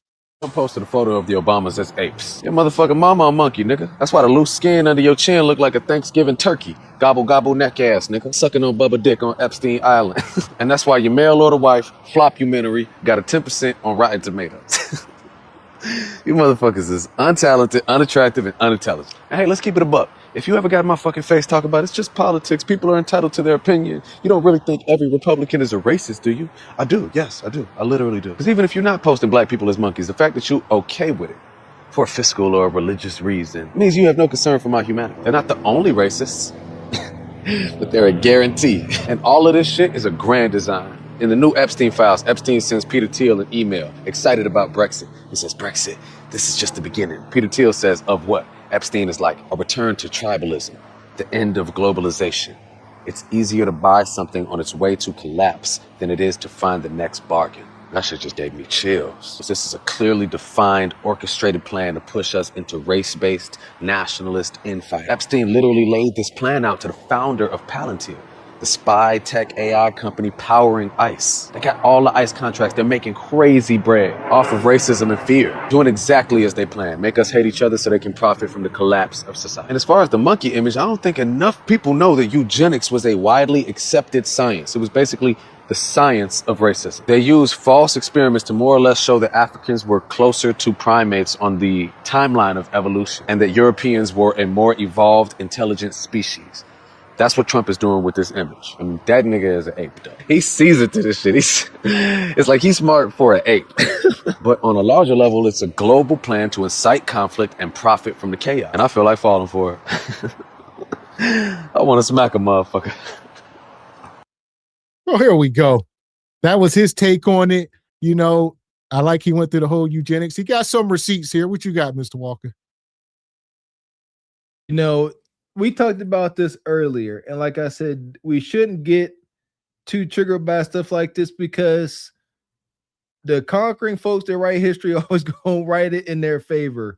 You know, I remember learning about the Neanderthal, Cro-Magnon man, and he was told to be all crude and barbaric and not very smart. As soon as some Swedish or white scientists found out that the Neanderthal was closely related to the white man or the European, they said, you know what? Neanderthal was kind of intelligent, actually. They just started rewriting things and make it more beneficial to them. Yeah, Cro-Magnon man is supposed to be his own separate species, separate from us. And they said, wait, actually, that was white folks. So, you know, he wasn't dumb. He was smart for his time.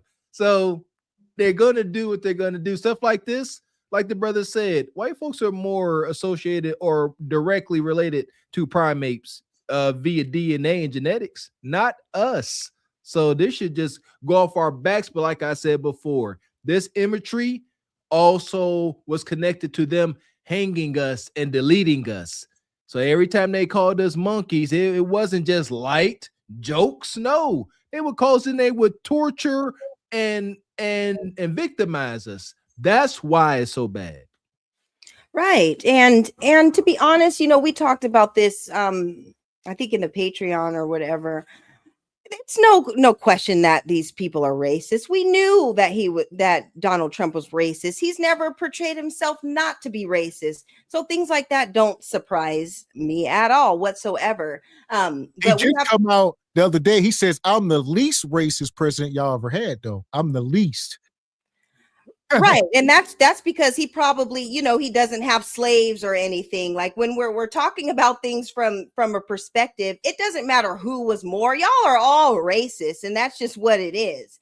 So, you know, with this, this doesn't trigger me because I prefer for the white supremacists to be honest about how they feel. I would prefer you to be upfront and honest of what you think of me than for you to sugarcoat things and lie to my face.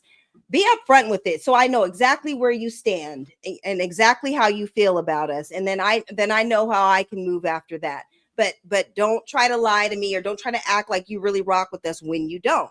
So again, like Mr. Walker said, you know, they are definitely more closer to the primates. The thin lips and under all that brown fur is white skin. So y'all resemble that more than us, you know, regardless of whatever they may think of us. So family, stay focused. We have bigger fish to fry than to be worrying about what Trump is thinking about the Obamas, which we don't really rock with either. So exactly, just a diversion. And here we go. We got somebody coming out.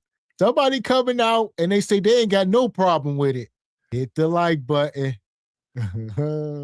Generally don't ask questions this way, but I just have to because to me, it's so obvious. Explain to me how this is not racist. Well, first off, I think it's racist just to assume that apparently black people own looking like monkeys. Apparently, we're just supposed to own it. So if someone says we look like a monkey or that they put us on a monkey body or like what they did with the advertisement where the black kid had a monkey outfit, uniform on, just like the white kids did, It's somehow racist. So blacks should view themselves as monkeys. And anytime someone calls us that or puts us on the head of a figure, that we're supposed to be immediately outraged that this person is doing this. And let me explain to you. Tommy, I'm sorry, I can't just let that go without asking you something. Have you learned anything or studied history in this country around slavery and the depictions of black people in this country during slavery? No, I have. Yes, sir. Okay, and you know that was a common thing to equate black people to apes or monkeys, and usually it was a reference to they came from Africa, so they must be apes and monkeys. Are you aware of that? Yeah, well, the idea of they came from Africa, there's a lot of animals that came from Africa. As a matter of fact, all of the ones that were depicted in the video, you guys didn't show the whole video. Come on, Biden man. was also a monkey. Well, Biden was a monkey in the video too, so why aren't we outraged? As black people, we have carte blanche to call anybody anything we want. And I'm from the South. That's not true. That's not true. Who can't we call a name? Y'all have had people on your show that call white people aliens, that call white people devils. No one gets in trouble on national television for calling a white man a devil. I mean, a devil is not a bad person. A devil doesn't equate to race. It equates to character. No, we actually, if the person beside you would tell you the truth, we actually believe that the white people are devil, and many believe that we're aliens. So, listen, TMZ must be going bankrupt. They desperate for views and clicks. They done brought this ninja up here. Here he go. He said, ain't nothing wrong with it. All right. Yeah, he said nothing wrong with it. Here we go. What y'all got? Absolutely not. Absolutely not. You know, we are having a proper discussion, right? He's saying we shouldn't be triggered by it. We are saying the same thing. However, we ain't following up with that context. Don't be triggered by it because this ain't us. You know, he is nullifying that's what the TMZ reporter said. Do you not realize what this imagery is connected to? The treatment is connected to? And the brother Tommy like, it's a disconnect here. I'm not too familiar with the brother. I know Leon King is a big fan, but I don't know. What you think, Ebony? Crispy. He's just mad because everybody was calling him crispy for so long. So yeah, TMZ, I don't know what they got going on. They had Glow's family up here. Now Tommy, this is the thing. Tommy is going to say anything to get a rise out of people. He's always trying to go against, the norm or whatever. And for all of the listeners out there, when we talk about tethers, these are the tethers among our lineage, is the coons like Crispy Coon Tommy. We don't rock with him. We call our coons out. Tommy is a disgrace. I think he started off with the manosphere and putting a lot of stuff on with the manosphere, but then he just went totally coon with it, and we really don't rock with him, and we don't back what he's saying at all. So TMZ, I don't know if the numbers are down or what y'all got going on, but this is Black History Month, and y'all are starting it off all wrong with having these people come up here. They're like the dregs of our culture coming up here and trying to speak on our behalf, and we don't rock like this. Tommy's thoughts ain't my thoughts or nobody's thoughts. So there it Pure is. shock jockery. I agree. I don't know what's going on. Like, yeah, TMZ, like since Black History Month, and that's what it is. Shock jockery. Anything that's going to be a pattern disrupt, no matter how egregious or salacious it is, let's do it. So here we go. I'll give you. Tommy, no, hold on. I can give him an example. argument, Tommy. Don't put me in your. I'm not trying to. I'm not shoulder to shoulder with you. You asked me though, but you asked me if I knew a historical context, Right. and so when I give you Well, one back, but we're talking. You're trying to talk about calling white people devils. No one's saying that that's okay, but that is a different thing than what we're talking about. What I'm trying to say is, as a black person, I refuse to believe that every time I see a depiction of a monkey and a white person doing it, I'm supposed to be outraged and automatically just upset. So I'm just agreeing that this is the depiction of me and my people. It's so ride or die with certain people in Trump's camp that can't you bend the knee on one issue and still be a Trump supporter? Isn't this just one too far? Oh, no, listen. And I hit on this a while ago. It's Trump derangement syndrome. It's on both sides of the aisle. So it's not just the people that's, they can say Trump got the cure to cancer. People say, wow, we don't want it because Trump found, that's that side of it. Then it's this side of it that he can do no wrong, Trump derangement. So it's all toxic as hell. I don't know what's wrong with folks. Tommy toxic. Is he up here with a hockey jersey on and a cowboy hat? Like he might as well have on a MAGA hat. Like, tell me wild, man. I don't know nothing about this brother. Yeah, and everybody just stay focused. Stuff like this that comes off, these are like Democratic tactics to try to get us to not go on the Republican side and go back over to the Democrat side because they know we're not really rocking with them. And what they fail to realize is we're not rocking with either one of y'all unless you guys are coming up with tangibles and reparations, and that's how you're going to get our vote. So by you trying to highlight Trump and doing this monkey thing or whatever, that's not going to get us back on the Democratic train. So just beware of all the tactics that they're going to be trying to use because they're trying to pull it out from everywhere just to try to get us back on board. But it's not going to work. We're already on code. We're already focused, and it's no tangibles, no vote. Amen. I am one, if you watch my show, I criticize him as well. I think the people who support someone the most should be the ones that are most critical of them. Should he have posted this as a president? I think 100% not. There's a lot of things that he does as a president that are unprecedented. We saw Tim Scott be able to say this is wrong, and I'm not sure why you can't say this was wrong. Well, first off, again, I would use the word racist versus wrong. They're two different things. When I hear the word of racist, I'm supposed to just be a afraid Klan member. And you have to understand, I've been black my whole life. And unlike you, I've been that makes two of us. I was going to say, but unlike you. So now we're going to do colorism? I was going to say, but now unlike we're going to do colorism? you, I've been dark. Okay. But unlike you, wait a minute. But unlike you, I've been dark skinned my whole life. And you know what I've been told? You know what I've been told by black folks? That same monkey, crispy, blackie, midnight, smokes, and all these words are supposedly okay that black people use against their own people. When you're trying to insult someone, you go towards things that they don't like. I don't agree with the fact that we can say, well, we can diss these people and that diss is okay. But that diss is a diss too far. Because when we diss this man, and we call him an orange orangutan, but that's okay for us to call him that because he's supposed to be accepted. I think insults either need to stop or be accepted all the way around. There's no way for me to tell you, you should have a governor on what you say to me, but I don't have a governor of what I say to you. Fair, but he is kind of orange. And he can say it. And he can say that. And he can say that. Listen, it's a lot here. Like you say, a couple things is true. I mean, one thing about it, you can earn a reputation. Now, if somebody just, is saying it, unwarranted, that's one thing. But, I don't know much about the history of Tommy, but from what we have heard, he has earned a lot of his reputation. So there won't be any sympathy reserved for you. We talk about this all the time, Mr. Walker.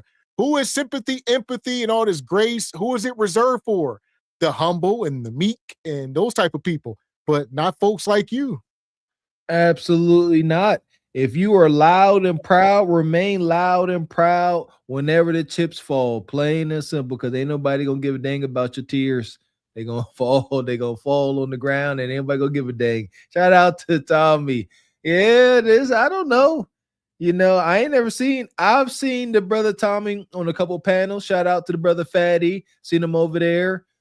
I never seen him smile this much. I'm gonna say that. I don't think I ever seen this ninja's pearly whites. But he up here on TMZ, he's smiling and grinning. I ain't never seen him smile like this. Interesting. Very, very interesting. He seems to be a lot more pleasant in front of his light-skinned buddy and white man. Yeah, and one thing to remember about our culture, everybody gets roasted.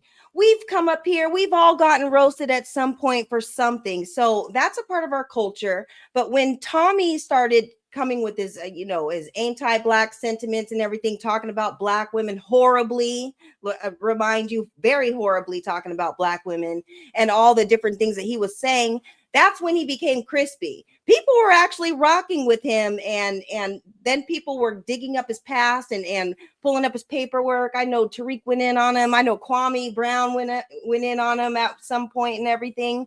So he got exposed. And it's whenever you come and you go against, you do that the tethering and stuff, and you go against the population and whatever, and you say derogatory things, that's when you lose your audience and they do turn against you, and he is the recipient of it.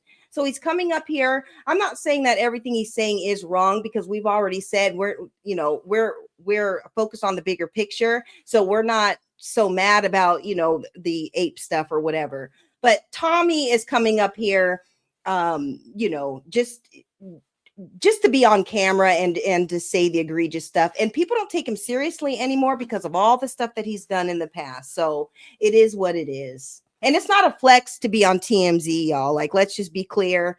That is a tether, organization or whatever, and they exploit our culture and they exploit the people of our culture and our stories and everything. So just watch out for the things that they broadcast on their channel too.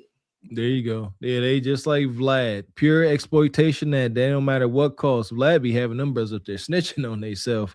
But I see folks in the chat saying that Kevin Samuels used to watch and support Tommy. Shout out to Godfather. Kev was big on no beef. So that's one thing I really want to point out in this space that folks seem to forget. His number one thing was no beef, no mess, no drama. If you don't like someone, you ain't got nothing nice to say. Don't say nothing at all, especially with folks of our kind. So that's why I don't know if you guys know, I ain't too quick to say anything, that's divisive, and I don't project on anyone else. But we, as much as we can, just because I may not agree with the brother Tommy, don't mean I hate him. Like you said, Ebony, there's some things he said, maybe some truth in there, but that don't mean I don't have to hate him. Don't mean I want to go have a cup of coffee with him either. There we go. So yeah, that's something that me and Mr. Walker definitely try to practice more and more in our older age. All right. We was younger, we might have been, more iron fists, more staunch, but now we can be more benevolent, if you will. There you go. But other than that, we ain't so benevolent that we can't put this ninja in the pit. Tell you that. Oh, that's where he goes to go. Fuck is you talking about? This is Sparta! You got to know when to hold 'em, know when to fold 'em, know when to walk away, know when to hide. You gotta count your blessings. You're sitting at the table. You hear me? Ooh, child, things will get brighter. No, they won't. I don't know who said. I think it was a Man Evolve. Yeah, there is no going back to anything. We have to adapt to what we have now. And we got something. We do. I told y'all, man, train your algorithm. Don't allow, the internet AI and algorithm to be a curse. Make it be a gift. Train it. You can learn and educate yourself, man. That's me and my son, my oldest son. We doing this thing. I got all these reels. I call it flight school.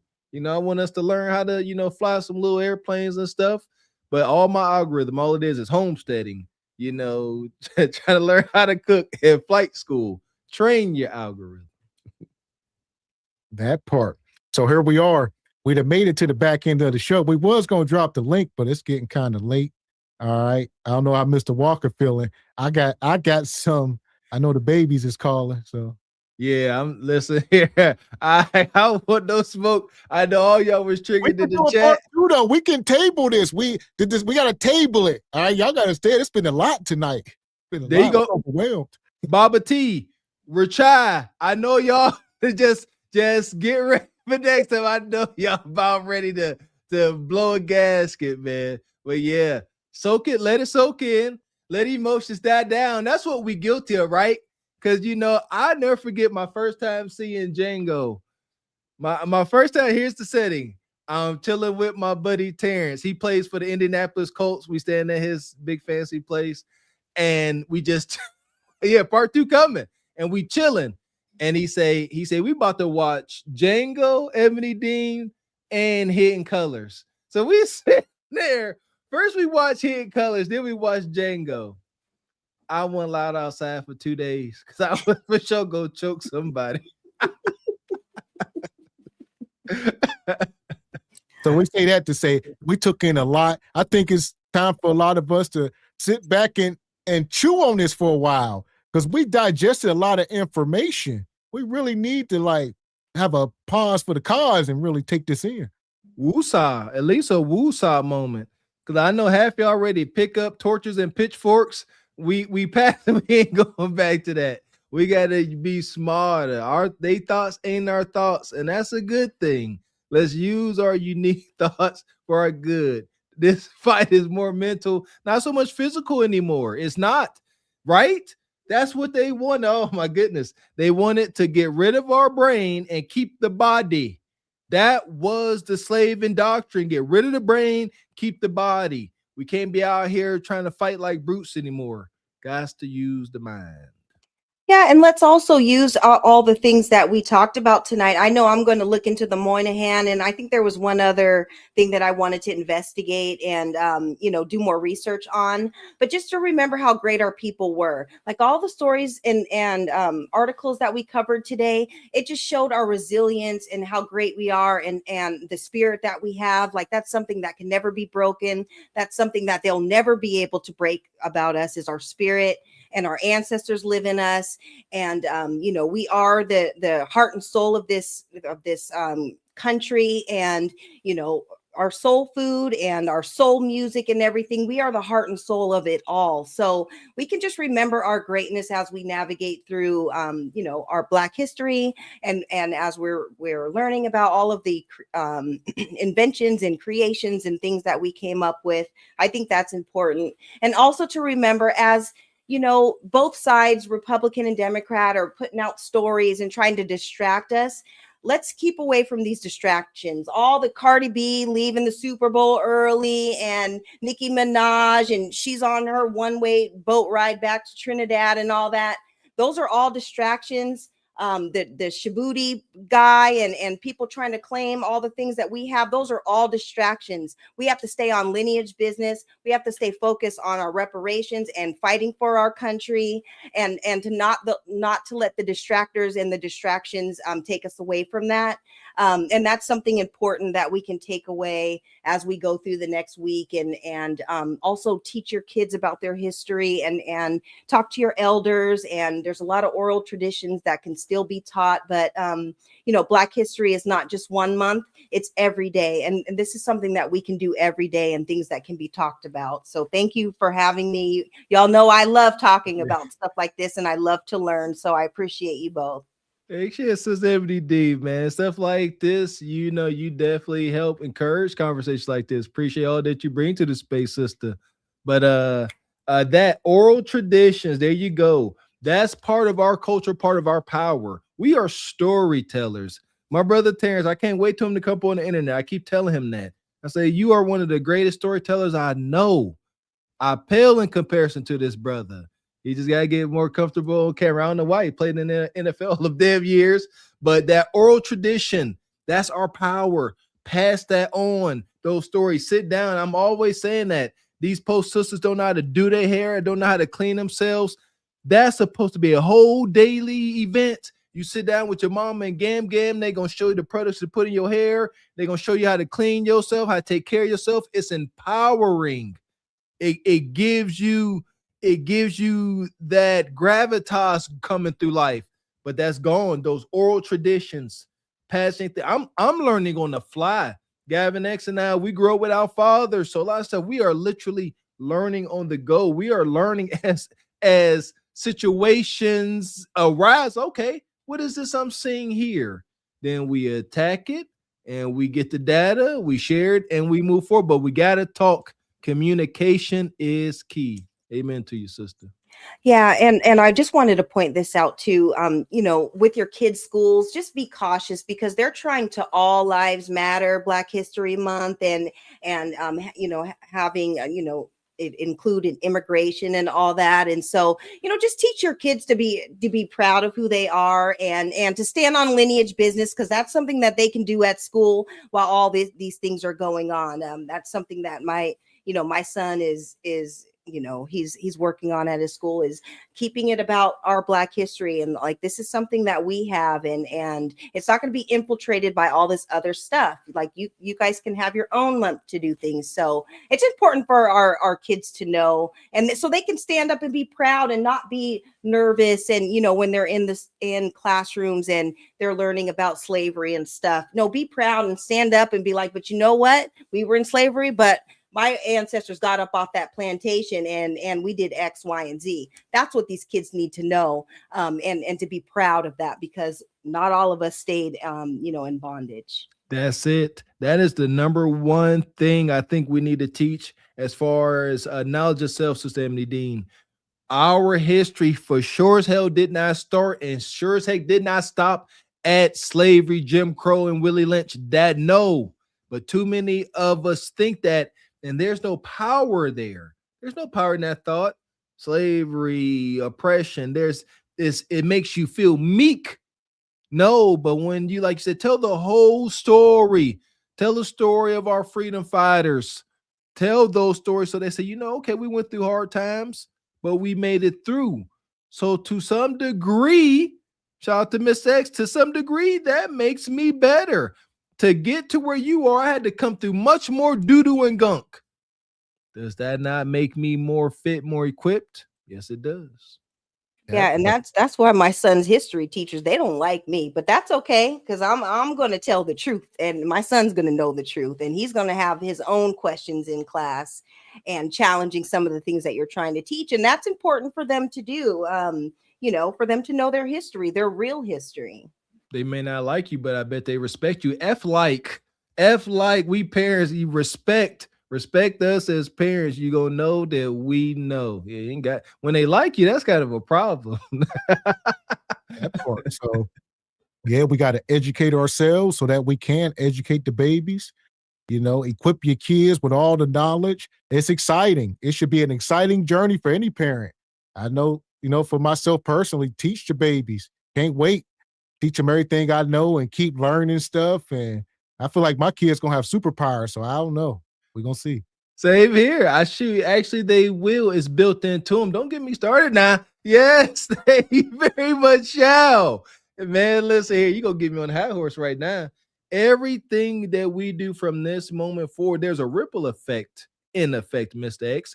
For sure, right on. Yes. I love, I take my kids to school. I be talking their ear off. I just talk. This is how I talk to y'all. I'll just be talking to them. I address little things, let them know how to deal with their peers, teach them things in their early teens that we learned in our 30s. That's the superpower, Mr. Especially the little babies. Mm-hmm. Yeah. So I think the smaller babies going to have even more because they getting us in older age. I would hate be, raising kids, 20 years old.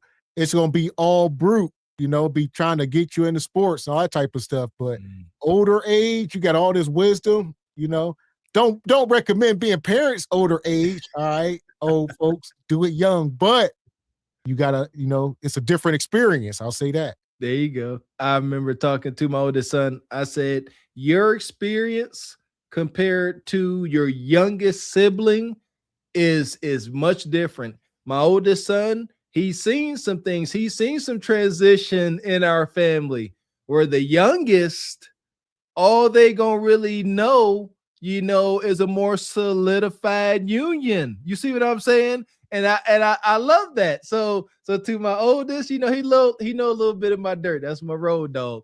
But the youngest, I'm a superhero. They never see me stumble. My oldest see me stumble a little bit, but the youngest, no.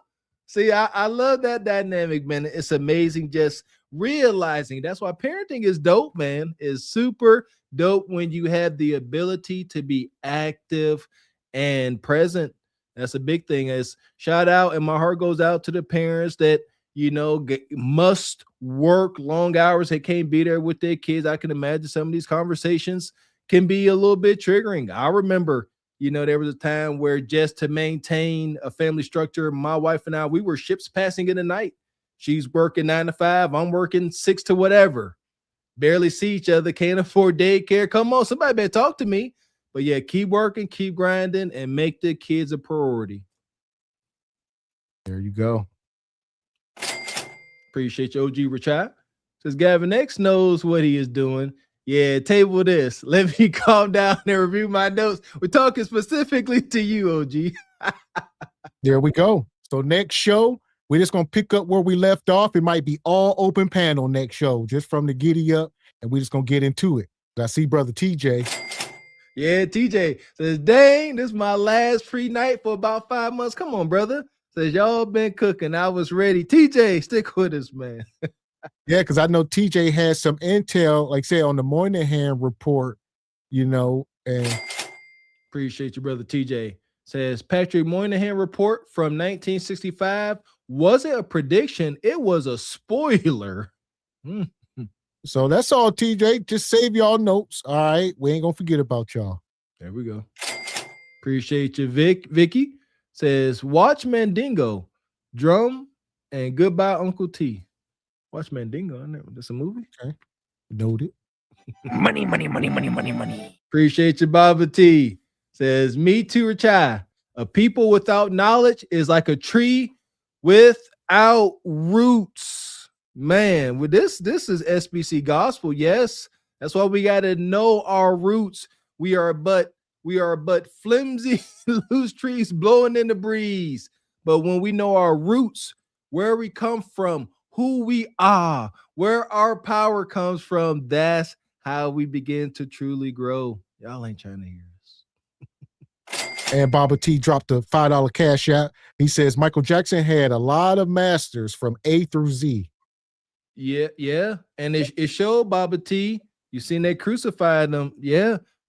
There's no way you're going to become the pop icon legend that he became without the powers having their claws. And it is what it is. Yeah, he bought up everybody's masters, even the Beatles. And he was trying to put them on like, y'all need to buy this. And they didn't do it. So he bought it. Eminem was calling him out in his music. He bought Eminem's masters. Michael Jackson was about his business. So shout out to him. And we remember him on months like this and everything. So amen. He was dope. Appreciate you, Dark Man Jeff. Says, I remember watching Roots for the first time when I was a teenager. I was mad at every white person I saw for a solid 2 weeks. That's why I can't watch the movies no more. Yeah, because I'd be mad for real, man. I'm an a-hole. Yeah, and that's why we've kind of replaced some of those movies with movies that are enriching our culture and just not talking about all the beatings and everything. Like, there's more to it than that. So we just need to focus on those movies. Yes, they are a part of our history or whatever, but there, people made other documentaries and things that really highlighted our accomplishments and everything, and to kind of offset, because there was so much negativity in the media and in movies about our history, which is only part of the history, because there's a whole nother part that wasn't talked about. And now we have exposure to that. So that's a good thing too. There we go. Appreciate you, brother TJ. Says in the med school, I'm in med school and start my first clinical rotation tomorrow. Okay, brother. Says Ebony, we'll get ready. Up Patrick Monahan report. Okay, a salute to you, brother TJ. Do your thing, brother. Get that bag, man. Yep, I'm going to do my research. So if you don't make it, I'm going to be able to at least say something, because I want to research it in full. So thank you for that, TJ. Yeah. Shout out to TJ. Yeah. So like I said, we're going to pick this back up. This was a long discussion. We talked the truth. No power equals no respect in America. And right now we're taking our power back. And it ain't got nothing to do with white folks, because they ain't got our power. It's just out there floating around waiting for us to take it back. We just got to take it. It's there. That's it. Listen here, I got mine. I use it every day. God dang it. I wouldn't be here if I didn't. Y'all better figure it out. Come on now. Figure it out. Shout out to what's his name? Dang it. Minister Farrakhan. Don't imitate. Don't buy into the negative aspects of it, but watch white man's endeavors. Watch his chess moves. Why? Because he is successful in his endeavors. Why? Don't be so much, but just watch. Like I said, you ain't got to take on no wicked cult-like activities, but just understand the rules of engagements. And that's it. And we could do better. Number one, stop being so emotional and predictable. That's a hell of a start. Stop being so emotional and predictable. That's what Tommy was kind of touching on. Like, I got to respond every time somebody put up an image of a monkey. that was some truth there. That was it. But no. Yeah, and it's always good to study your enemies, study the people that are against you or whatever, because then you'll know how they think, and that is how you grow, and that's how you learn. We're not meant to just think one way. Chess is all about knowing what the next move is going to be with your opponent. So it's always good to be well-rounded in those areas, and so that's important to do. So it's good to study other people and just to learn. So. And the thing is, we don't need anybody's permission. So that's my thing. We don't need white folks or the government or the powers that be. We don't need anybody's permission to do better and come together. We don't have to wait for them to give us permission to do ish. We can do it on our own accord. Got to. It's in you. Just move when your gut tell you to do it. Don't fight that feeling. If everybody get that feeling, I feel when it's time to step outside your comfort zone and start to achieve your goals, you get that feeling, and you either gonna follow it or you gonna suppress it and have regrets, man. Come on, let's get it, folks. Yeah, and we don't necessarily have to have everybody on board. We're going to work with what we're going to work with, because Mr. Walker, for example, if you are wanting to do a project and you tell 50 SBC people, okay, we're going to build this house and we're going to paint it, and I need all 50 people to come, and only 5 show up, we're not going to be tripping on the 45. You're going to tell Gavin X to get a hammer, Eb, go to Home Depot and get the paint or whatever, and we're going to figure this out. So we don't need everybody to be on board. When it comes to tasks and it's come time to make it happen or whatever, it's whoever's going to show up. That's who's going to show up. Some people will be left behind. Some people were left behind on the plantation, and it is what it is. We're going to work with what we have, and the others can just watch from the sidelines while we do what we do. That's it, sister. Back to what you said about that reset. That's what it looks like.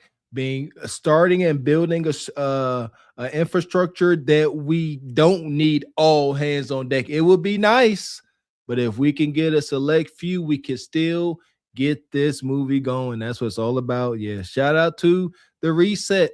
The reset looks like increasing our productivity, whatever that is, and decreasing our cost of living to get out of this hamster wheel. That part. So awesome show tonight. We appreciate you coming up, Sister Ebony. You definitely was up here cooking. Shout out to you. Yep. Always. Thanks for having me. And y'all know I love Truth Over Lies. And anytime, you guys talk about whatever, I'm always up for it. And I'm learning too. Like I got to do some homework. Nobody's exempt. We're all up here to teach each other, and we're all up here to learn, and we're all up here to, to check people, and so people can get their facts right. Shout out to Rachel, because she's going to make sure we stay on top of our game. So salute to you all, and thanks, Truth Over Lies. You guys have a good night. Yes, ma'am. Blessings to you and your family, Sister Ebony. Thank you. You too. And happy birthday, Mr. Walker. Thank you. Mm-hmm. That part. Yeah! Boom, so here we are, folks. All right. We back in the house. Watch your mouth. Me and Mr. Walker. Crazy show tonight. All right. Truth Over Lies Unchained. We was damn sure unchained tonight. And y'all see, as we leaving out, we blowing up the building. We here now, Steven. Steven from Django, and who was that? Mr. Candyland. We here. Calvin. Yeah. Yeah. Shout out to Jamie Foxx at the end of that movie. That was epic, man. That was dope. Quentin Tarantino with his freak nasty self. Yeah, it's always gonna be a Candyland ninja. Ain't Mr. Walker been telling y'all that, huh? Through all the little ups and downs, all of the madness, Kundra or not, it's always gonna be a SBC cart before the horse ninja. And now it's the Truth Over Lies. We growing ninjas in spite. Straight like that, straight like that, straight like that, straight. So here we are. We appreciate y'all coming through. Y'all definitely came through with amazing support tonight in the Cash App. Shout out to Baba T. Shout out to Uncle Tom. Yeah! Boom, shakalaka! Shout out to TJ Through the Fire. TJ, be on standby, brother. We got to get you up here. We need some of that intel on the Moynihan and other stuff. Shout out to Rachel, G Honda, Odd Job. Who else we got here? Hanging with Courtney. We got to get Sister Courtney over on the Regal Rumble. Like I said, make sure y'all go check her channel out. she actually popped up. We are subscribed, and I see she's been dropping hella videos. So definitely the ladies go check her out, and the men. He dropping, fitness tips, fasting, and all type of stuff. Go on there, get you some straightening. Yeah, learn about your proper diet. And shout out to that sister, blessing sister. Yeah, shout out to Sister Courtney. Shout out to who else we got here? Richard Media, one of the big sponsors tonight. Yeah! Boom, shakalaka! He's been coming through all night long. Shout out to Mr. Incredible.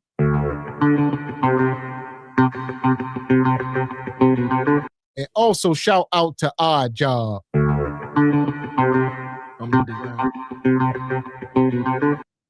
I'm sorry, not Odd Job. Omni Design Studios. My apologies. So we appreciate you, brother.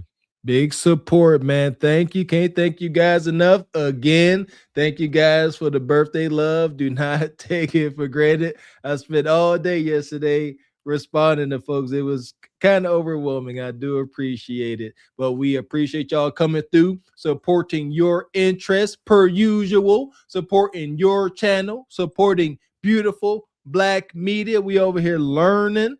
And please continue to do so, hitting that super chat, hitting that cash app as y'all do. And thank you to everybody gifting those memberships throughout the show. That is the gift that keeps on giving. And it's been a while. Special thank you to the ladies for rocking with us. Thank you, ladies. Without you guys, we could be a whole bunch of guys over here talking mess, and that could be a little weird. So we do appreciate y'all. So that part. So shout out to all the big sponsors tonight. Like I said, we appreciate y'all. We will be back up here Thursday night. What's today? Yeah, Thursday night for Single by Choices. Mo Madness. Y'all know what it is. Woo, Mo Dating Madness. What's going on in the dating world, huh? Last time we was up here, the Bronca won her own show. Oh, y'all, I sure said can't forget. That's one of my birthday gifts. We moving, man. I can't wait till Thursday. So we'll be back up here Thursday for SBC Madness. Make sure y'all go check out the show from Sunday with DeBrocca if you don't know. And go check out the Patreon from this past Friday. It was a crazy show over there as well. Indeed. Listen here. Never a dull moment in the cart before the horse multiverse, man. Don't miss a moment. So like I said, we'll be back up here Thursday. We appreciate all the support tonight. We are going to table this. We ain't done. We're going to pick up where we left off. We talking civil rights and Jim Crow, and we just led it all the way into modern day. So we're going to talk about everything on the next show, whatever you got. There we go. So be ready. I guess. Yeah, be ready next show. Don't be all timid. I want notes. I want smoke. Come on up here, OGs. Learn us something. That part. So, and it may come sooner than later. So we'll see. We'll check our schedule. We'll see what we're doing later in the week. Maybe Friday or something. We'll see. So stay on the lookout. There you go. Listen, there's a lot going on in the social media world. Hey, one dull moment. Yeah, be there, be square. That part, because by next Tuesday might be something else totally wild. So we might have to get this in before that. That's what I'm saying. Y'all know what it is. But until then, until Thursday, I'm Gavin X. I am Mr. Walker. And we are Carpet for the Horse Production. A good evening. We're trying to get you old now, viral online. Truthful lies, say it loud, say it clear. Left the streets where he need you here. Quarters of vision, fit your focus, kiss. Break generational suffering. Truthful lies, say it loud, say it clear. Left the streets where he need you here. Quarters of vision, future focus, kings. Break generational suffering. We don't profit off death. We don't clap for destruction. We here to build men. Not bury the